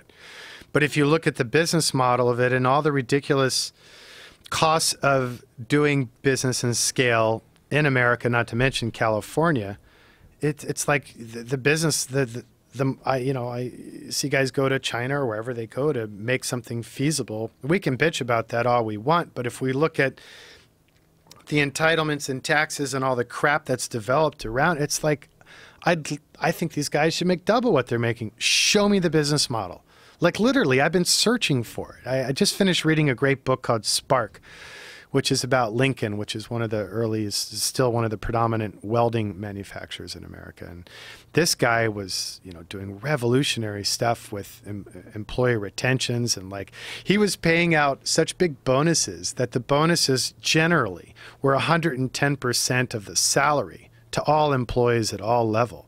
He would basically at the end of the year look at whatever the taxable profit of the company was and disperse it as bonuses, so you have to pay the tax. And the IRS got pissed and investigated them several times, but it held up. But now they have a proud, educated, healthy workforce, some of which have been there for 3 generations. They're a multinational company. They've managed to stay progressive, competitive, and dominant, having this model of this pay structure and this community that goes against what every economist said. I mean, this book is still it started as a Harvard case study and is become the most common business case study ever in North American universities, from what I understand. And is it duplicated? Has anybody tried to replicate what they're doing? There's been different efforts, but not to the extent that they have. And in fact, they've failed with it in other nations because there become cultural conflicts with the viability. But like, I'm studying that. Like, well, could I do that? Right. Can we make that work? But, when you're, California, shit, we're busy. We got a 1 to 5 year back order on all the different icons. If I wanted, dudes, let's work harder. Let's come in Saturday. Let's all work Saturday. Everyone came. It's not mandatory. It's up to you, dudes. Okay, overtime is one thing, and that's fair and reasonable. But all your workman's comp and all your insurances and everything rise exponentially based on you doing that. So like, wait a minute, you're de-incentivizing me to give my guys bonus income, increase our productivity, and therefore the productivity of the nation on a bigger impact company. Not my little stuff, but it disincentivize you to create more. It's hilarious. It just adds more costs on top. It's hilarious that they were investigated by the IRS for generosity. Yeah, basically. Yeah. And it took them years and years, but they won. Hey, look. That's so gross. You have to fight the fucking government. Like, who are you? Who are you? Yeah. You aren't you guys supposed to be just protecting us from fucking war? What are you doing? You're investigating generosity? Yeah. No. Nothing but fun. It's so bizarre. I hope we didn't bore the car geek contention of your audience. I think you have a wider reach, though. These people are they're loving this. This is great stuff. This is fuel. Do you get a hard time to bring it back to the car stuff? Like the DeSoto that you showed me today, which is just fabulous. Do you get a hard time from people that want to keep everything numbers matching? Those fuckos. Those people drive me goddamn crazy. They're whatever. That's their world, and I'm okay with it. If they call me, I'm the first one to go, dude, you're talking to the wrong guy. There's a DeSoto specialist in Kansas that will do it down to the factory imperfections and chalk marks that you love so much. Enjoy it. I mean, the way I see it, Henry Ford was kind of a prick, but he was a genius and he said a couple clever things. My favorite being, there's an ass for every seat. So I don't expect what I do to make sense to everyone, nor that should be a two-way street. So there's a place in that. I think that's a dying market. I think that guy's somewhat of a dinosaur in our market. People expect it to evolve. But there's a finite number of those DeSotos. That's the argument against it. Oh, but they can eat me. I mean, it's a station wagon, which traditionally no one's given a shit about. They were worked the hardest, thrown away wet. No one cares. Right. They have the least amount of parts support. They're the most expensive to restore with the least return if you look at it as an investment. Well, here's a perfect example. Cares. I have a 1965 Corvette, and my neighbor has a 1965 Corvette. And my neighbor was driving up the hill in his car while my car was being returned to me from Steve Strope at Pure Vision. Steve. Yeah, he's the one who builds my car. He's nuts. I love him. He's the best. Steve... my car it's not stock at all, and this guy's is bone stock. This guy just Rennie looks at you like you're just a moron. He looked at me like I tried to feed Ted Nugent a tofu turkey. It was really the look in his face. He goes, "What?" He goes, "What is that stock?" And it comes out with this fucking 35 series rear tires. You and like, ruined it. He looked at me like I was a total. It's not even nothing stock. The only thing that's stock is the panels, the entire frame. Knowing Steve, those subframe. are hardly stock anymore either. No, he actually got it from. I got it from RK Motors in Charlotte, and then shipped it to him, and he did all the extra work to it. But the underpinnings and everything was already done. He's quite the craftsman. Oh, he's a bad motherfucker. Yeah. He's a madman when it comes to that stuff. But you know what? The point is, this guy there's room was for everyone. But those cars are sort of precious. Those 65 Corvettes are precious. There's a finite number of them. And he looked at me like, "What the fuck did you do?" I've gotten hate mail. Yeah. I've got a couple cars in the line that we're going to do soon that are really going to piss off the purists. But I got to tell you, it's part of the fun to me. Like that 63 Ferrari we're going to build. Oh my God. The Ferrari-istas are just going to lose their shit over it. Whatever. Yeah, Ferrari-istas. Dana White, my friend who owns the UFC, one of the president of the UFC. I met Dana. Yeah, he wanted an FJ for a while, but he didn't like the wait time. He disappeared on me. Yeah, that's Dana. He wants things yesterday. What do you got? You got anything right now? Let's go. Let's go. Let's go. He has a Testarossa, and he always wanted a Testarossa when he was a kid, so he got some money, got a Testarossa. But he had the interior completely stripped out, and he had everything completely redone, like modern stereo system, totally new upholstery, and people who have found out about it were just appalled. Appalling. I think he even changed the wheels, which is just, how dare he. But you can't do that. Where you can do it with other cars, it's sort of like, even with Porsches, you know, the R Group Porsches, they would take those look how the Outlaws have become acceptable. Like Magnus Walker's Creations. Magnus, buddy. I mean, yeah, I love that guy too. He's a character too. He's been on here. You know what? There's for each his own. Ferraris, you don't do that. They don't do that with Rolls Royces. Even which Land you're Rovers that I've done have pissed off the Rover guys. Like, it's the best vehicle ever. How you've ruined it. I'm like, well, what you did, unfortunately, was get people's dick hard for something that you don't want to do again. Because exactly. One of the things I asked you about right away, I was like, that Defender. You're like, nope, don't do it. That's fucking don't fucking do it. I'll still do it if I cannot speak reason. Pull up the Icon Defender video. Put the Icon Defender 110 video. Yeah, the 110's cooler than the 90. Oh my God, it's a fucking work of art. It's a beautiful, beautiful car. But they suck. They're beautiful, but like whoever sketched it was a rock star. Whoever executed it was an accountant. Everything that could be compromised, was comparable. But as you said, in my opinion, these are essentially they were just utilitarian vehicles Yeah. or utility vehicles, agriculture vehicles, and they did great for what they were. but they don't line up. Right. But it wasn't a priority. What do you think about like West Coast Defender? You know what he's doing? He's taking these things and kind of like rebuilding them from the bottom up. Just a different kind of thing. Totally different thing. He's more respectful of the original. The most established company with that approach is called East Coast Rover, ECR.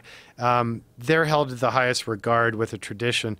The West Coast dude, I haven't met him. I've seen him. Very nice guy. Some media, good guy. Yeah. But I don't know the depth of their expertise. I do know that that car is a disaster because so many people have been importing them and calling it older than it really was. And there's crazy stories out there. I mean, the federal government has seized, I think, 68 of them. And they destroy them. They destroy them. Which is fucking crazy. If it's past like 95, I think. Well, 90. They've been in the right, but then it turned into a clusterfuck because of the story I heard was that when they were confirming by VIN number with Land Rover Corporate, they were only for privacy concerns, giving Land Rover the last 6 digits of the VIN. So Rover's like, oh yeah, no, that's not an 84, that's a 2002. Well, they repeated the VIN. The last 6 digits got repeated through the decades. So a lot of these cars were stolen, not stolen, seized, and in some cases erroneously scrapped when they were legal. So I don't know. The ones that I build, I'll only use a U.S. model because I don't want anything to do with that shit show. But I haven't done much importing. We're actually importing a 1946 Simca from France this week. What is a Simca? Simca I believe was owned by Ford, and they built all sorts of stuff under license. The car that we're going to do is like a funky 2-door woody version of the Fiat Topolino that was licensed to the French market to be made by Simca. So, but that thing's so old it'll be easy to import. This video just totally gives me a boner. Well, what you've done is create like the perfect Defender, but you don't want to do it again. I mean, this thing I'll is do amazing. it, but it still wasn't perfect, which is what bugged me as a designer. Fucking beautiful. Look at It's that pretty. thing. It is pretty. God, but it's not. It's like it's got this manly utility all look to business, it. It's just, it makes you want to own it. It makes you want to drive around in it and deal with all of its quirks. It's so, I mean, there's shapes that just become so satisfying. Oh, totally. For whatever reason. They nailed it. The shape on them is just magic. Everything, the bulge that the hood has, the fender flares. I like how you have it in a different color. Like I like how you repurpose the vents and redesign the side mirrors. We made the vents actually work because they didn't do anything before. They were just a hole. Yeah. And they're plastic. And you use Twisted's parts too, right? From the UK. They do some good work too. Good quality. Yeah. But what you did, man, this is amazing. You need to do this more. You do. I'm sorry. You need to make these. This would be as big of a seller as those goddamn Broncos. Yeah, but I can't get the bodies. And the other issue is the way the bodies are built. They're angle iron with aluminum riveted to it. So like boat builders have known not to do that since World War I. So they rust themselves from the inside out. There's nothing I can do about it. But can't that be done again, like the way you do your FJ40s? So let me explain this to folks. When I got there, you have this FJ40, which is this Toyota Jeep-like vehicle from the 1960s and 70s. And what you've done is, or actually, they went deep into the 80s, right, with that shape. Early 80s. Yeah. Early 80s. You've made a completely new version of it. So it is sort of an FJ40, but there's nothing that's really from an FJ40. You've just got the shape that you've completely had remanufacture in a beautiful new aluminum. So we keep some core components so that we can still justify on a legal front that it is a resto mod. Would but have to as keep, like, with a couple the resto washers? mod, no, like what do you pedal keep? bucket, structural portion of the firewall, bib hinge, headlight bezel, pedal bucket, a couple things. It's a joke. That's why we're hoping to get this law passed because then you can we purpose don't build. need the old car. We could purpose build it. This is so fucking But pretty, the way man. that the FJs traditionally had rust issues, so we crafted it out of 6061 aluminum. But the way that body's shaped, we can get away with pretty crude construction techniques. With the Rover, there's things about it that you couldn't. So you could reinterpret it, and then you're probably up a legal creek with Land Rover that you'd have to negotiate and come to terms with. The other issue is even the tooling, as primitive as it might be for the FJ, if I was the only geek using those bodies, I could have never made a business model for the amortization of the development cost of the tools needed to make it. So other companies that the company that makes it's called Aqualoo. They're in Canada. I see. They have a fairly significant market, of which I am probably a minority, to which guys buy them and build their own thing or restore them. This thing is so incredible. We were looking at the video, this Defender 110 with the internal all the frame. You're into the FJ video now. Oh, this is FJ? Yeah. Okay.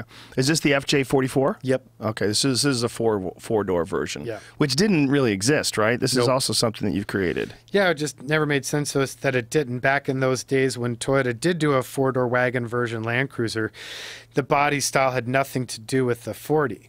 I always thought the 40 would be cool as a four-door, and actually, there's a 40. Oh, that's a two-door. I had a client on the phone who's ready to rock, and his wife's over his shoulder saying, you can't have it. If you can't take the kids with you on the weekend, you ain't getting it. So this is when we were a little bit hungrier earlier on with the brand. I did a quick and dirty, like South Park quality Photoshop render and turned one into a four-door and punted it to him. And she's like, you can get one of those. So I'm like, all right. So I winged it on what the costs were going to be, lost some money on it, but took that design and made it our next new model, and then now it's our most popular because 6 passengers. If this law passes and you can sort of just build your own vehicles, do you anticipate ever just building something completely from scratch? Hell yes. Yeah. I mean, part of me is challenging myself because, like I mentioned earlier, a big part of why what I do now is appealing to people is that people already have history and story and emotions tied to these vehicles. But I have other stupid ideas that are like based on theoreticals of like, if the Industrial Revolution hadn't happened when it happened and streamline art moderne continued to prosper and develop as a design style, what would that final ultimate vision be? I want to build that car, but much harder to market it because no one has an affinity. It's called the Helios, based on the Greek god of the wind. And I would design it to fit on the new Tesla platform. And it's like, if Howard Hughes drank too many, he didn't drink apparently, but if he got drunk with Buckminster Fuller and Gordon Burig, who are two great designers, what would that napkin sketch have looked like? It's like, what would he have taken Corella DeVille to the country club in? This big, gnarly, aircraft-inspired, burnished aluminum, leather straps, a little bit of steampunk, a little bit of aerospace, hot rod, Tesla, audacious thing. Dying to build it. That sounds awesome. Yeah, I'm in. I like it. I love it. These designs, you know, I think a big part of what you're saying is definitely true, that people have this connection to these particular shapes that they fell in love with, like the FJ40, like the Bronco. But I think that your company also is developing that on its own. You're developing your own sort of following. Thank you. And yeah, you can so spread out. I think you're right. I think long term, that's better. Like right now, if I did a vehicle wholly of our own design, the titling process follows that of like a kit car, which is not scalable. So if that law evolves, I'm all in. I got tons of stupid ideas. Yeah, that's a weird thing, right? Like the kit car thing. That's like they would sell a lot of those, like the Noble. The Noble, which I sell, what is that? It's an English car, right? Yeah, and then you just get the body, and you have to. Or you can buy a roller, and then you have to hire another dude to put the drivetrain in. Or what's crazier still is the way the laws are currently. And this bill we're trying to get passed is literally just a combination of existing laws, saying, look, this is all out there, but right now companies can't do it. So if some dude in his backyard has some spare 2x4s and some corrugated sheathing and a V8. He can hack together a death trap, take it down. If it has turn signals, taillights, and basic stuff, he's good to go. If a company were to build that same assemblage, it's not legal. So it's just asinine because the companies are going to have the technical resources, the financial wherewithal, the accountability, et cetera, to create a safer, better, more conscious product.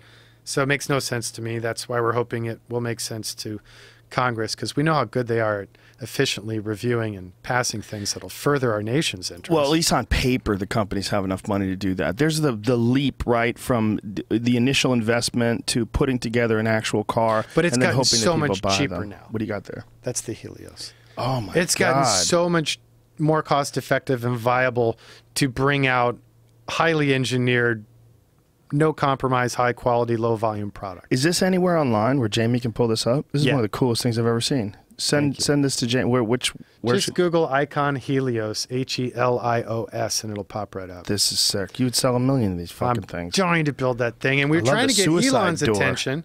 His engineering team drafted a letter and sent it to me. It was so sweet. The title was like peanut butter for chocolate, begging Elon to support this, not on a branded level, but give us a mule Tesla and the technological, the engineering support to repurpose the Tesla in this unique platform. But we never got his attention.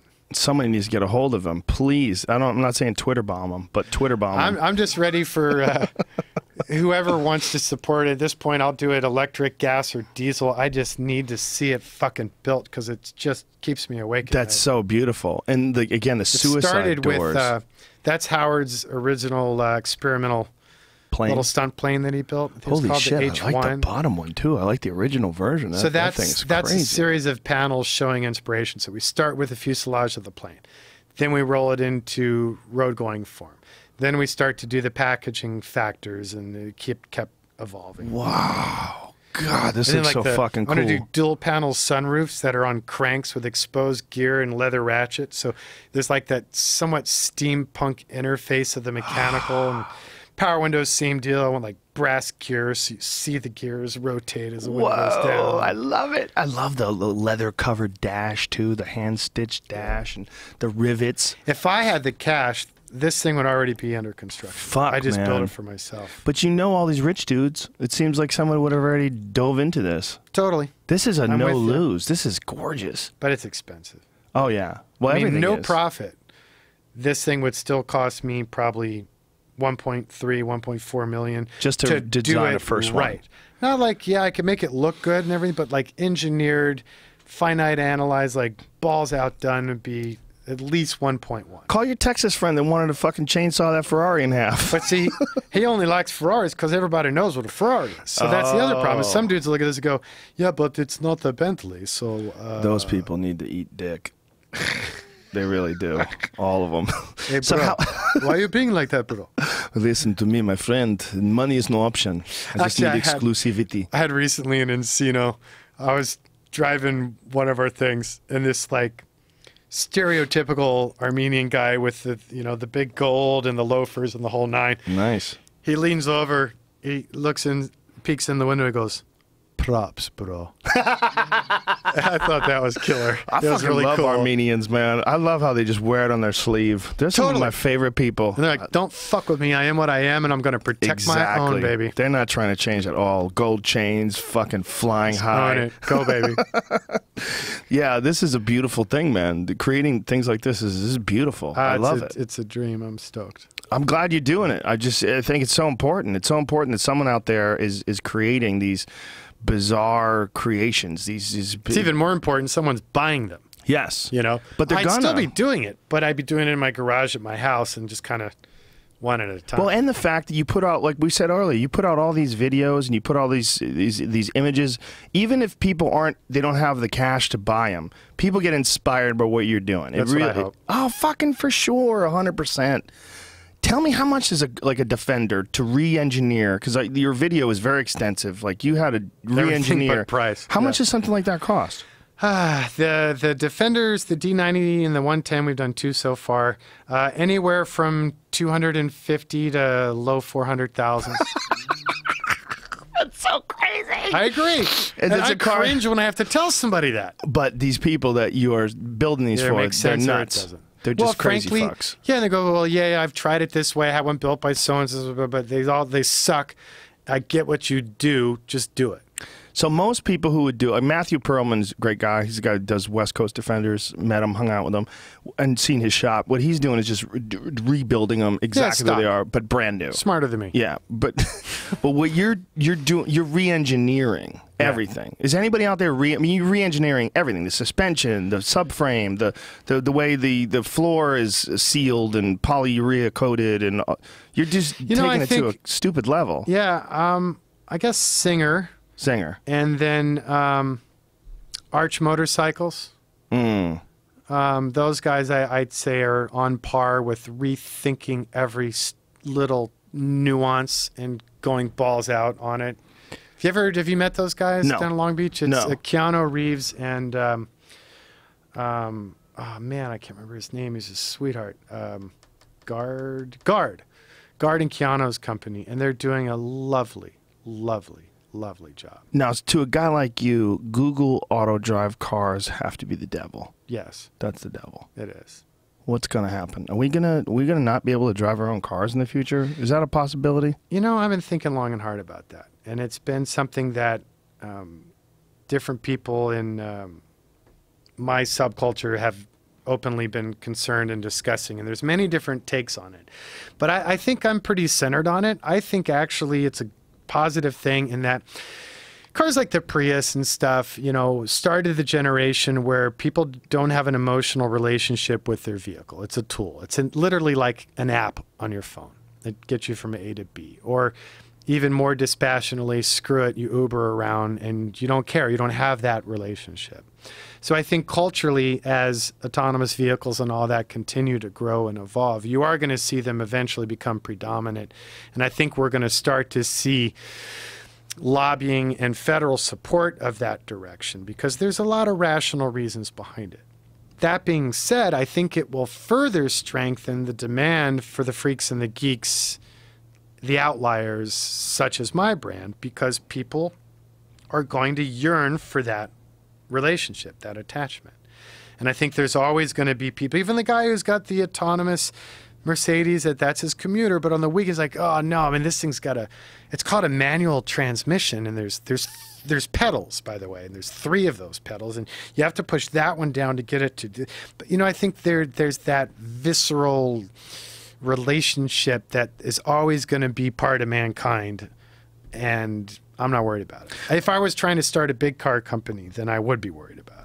American muscle cars are one of the only companies that are sticking to that manual transmission model. I mean, some cars like the Z28 and up until this version of the Corvette, you couldn't get the high-end Corvette in anything but a manual, like the ZR1s. But emissions laws are screwing that pooch because it's so much harder for them to certify a manual car than an automatic, because the automatic, the shift cycles and efficiencies are much easier to track and to regulate and pretense for in the programming and engineering dynamics of the car. So it's an emissions issue. Yeah. More than anything. No. Also, nowadays, today's automatics are quicker than of course the manual. Well, that's the Porsche deal. I mean, the version of my car, that's their public the new answer version. as to why. Yeah. But the real answer is based on emissions. And efficiency as far as gas and fuel consumption? Control over efficiency more than honest efficiency, because a manual driven right, you can make it work. I mean, the CVT train is constant velocity. Everyone said how amazing they were going to be for efficiency, and there's how they work. What is no CVT gears. train? Yeah, what it's an automatic, but it's like if you picture a cone form, it spins out, so the ratio is constantly changing as you go through your speed cycles. But it seemed like a great idea, but at the end of the day, in true world use, they realized, oh, yeah, no. It was incredibly inefficient. Just to spool the fucker, you were deficit of 10% in your fuel economy. So I think it'll hopefully shift back. And how many more gears can they shove in our automatic to try and meet emissions as well? Yeah, they're going to 8 now. And they're doing 7 with manuals now too, which is weird. Pain in the ass. Yeah, well, it's an awkward pattern. But again, it's a business case.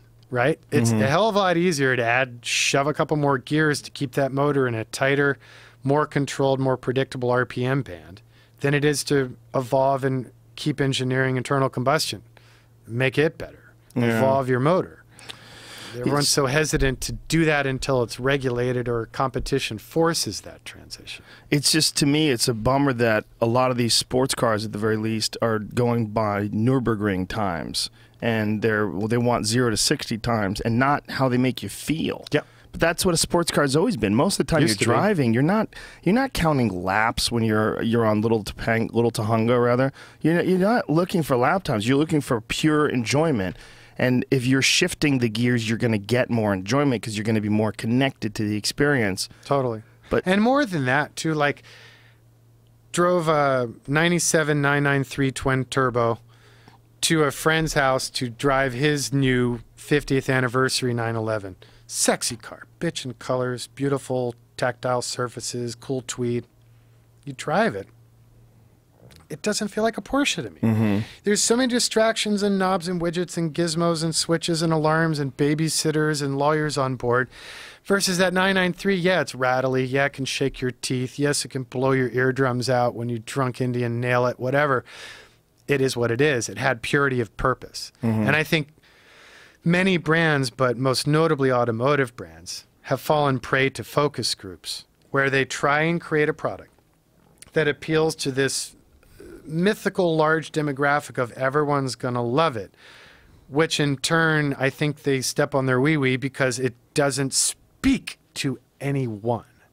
It doesn't have clarity, purpose in its engineering and design. It doesn't have the balls to say, I'm not for everyone. This is what I do, and I do it damn well. Not only that, it doesn't appeal to automotive enthusiasts. It appeals to people that might not be. The same thing, you could say the same thing about sitcoms. You could say the same thing about movies. When someone creates something odd and unique, it's very difficult for other people to agree to it if they give it to a focus group. Right. Or hard for the poor bastard producer or writer to actually sell it because everyone wants to dumb it down to the largest common denominator, the formula they were able to sell to the ads, you know, the advertisers last season, or what that company's doing, whatever catwalk show. Well, let's do dog walk, or, you know, whatever it is. And well, isn't that the case, or one of the best examples for why a business like yours works is it's you and your wife. I mean, it's you. It's your and I think that's singular vision. Those consumers are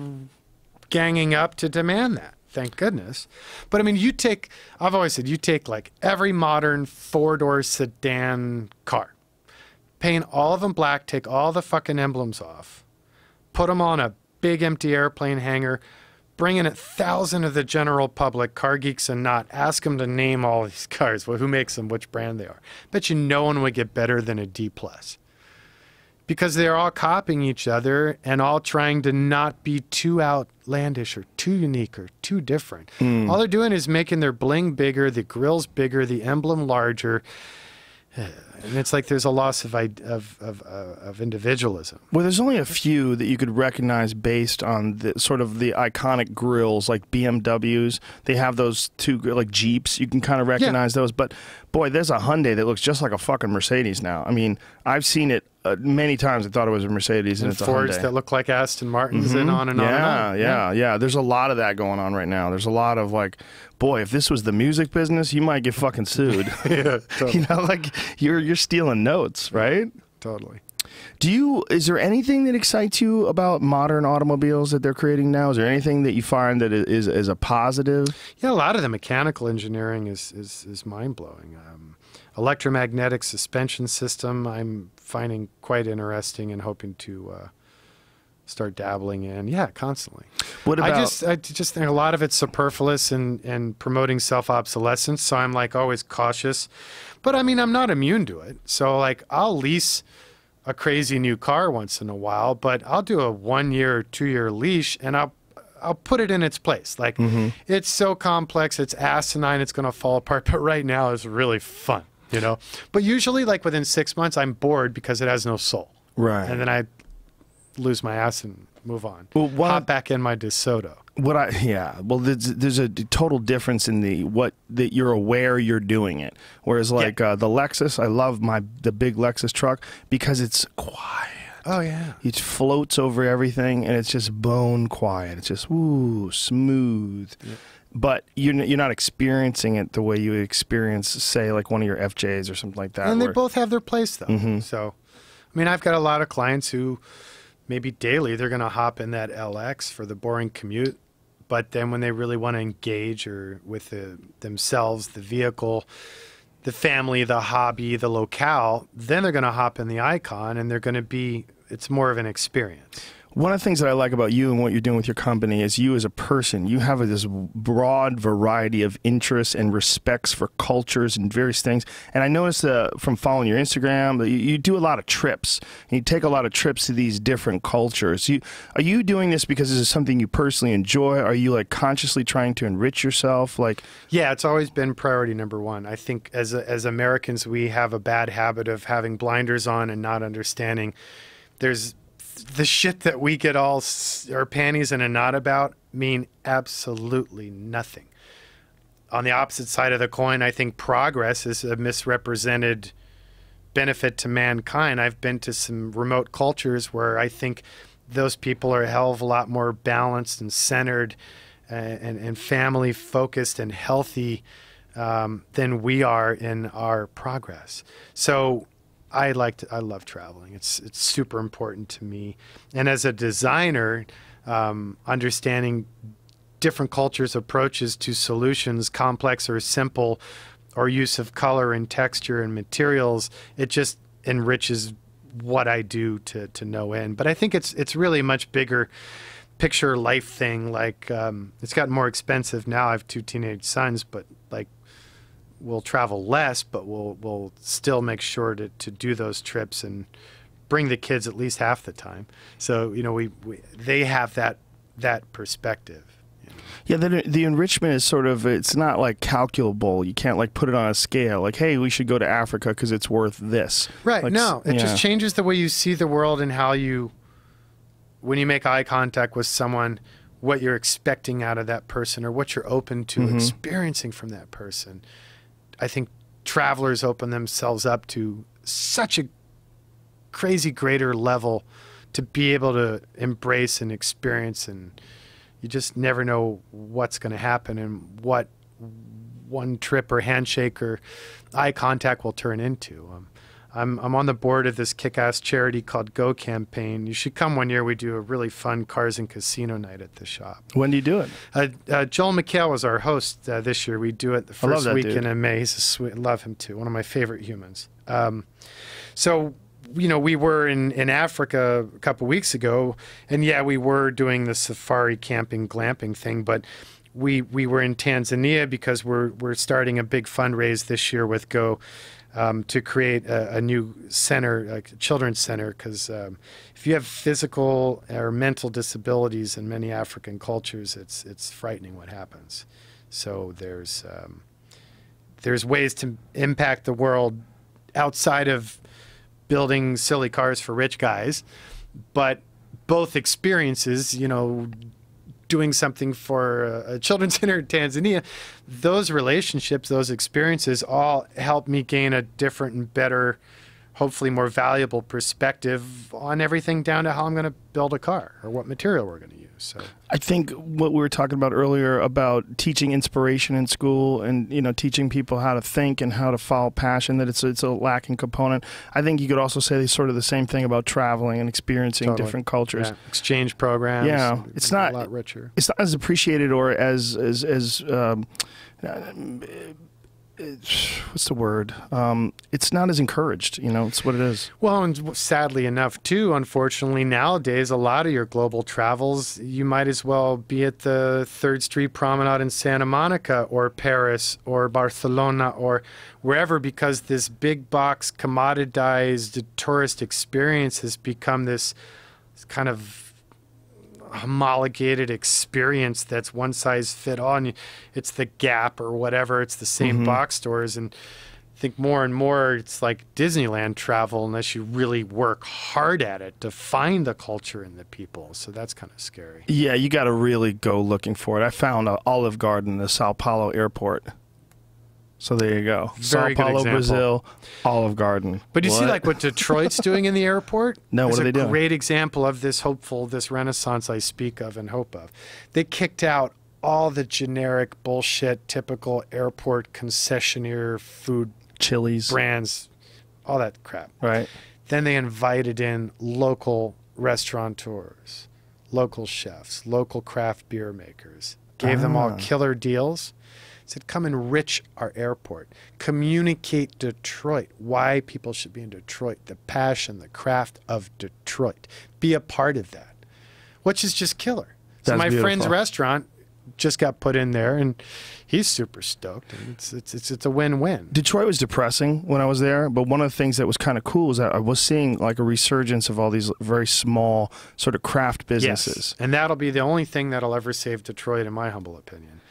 And you get past the topical depression, it's a very inspiring place. Yeah, there's opportunity because the real estate is insanely cheap, and there's young people. And young people are young people everywhere. They have hopes and passions, and they have the internet, and they look around, they go, "What's a fucking building right here, man?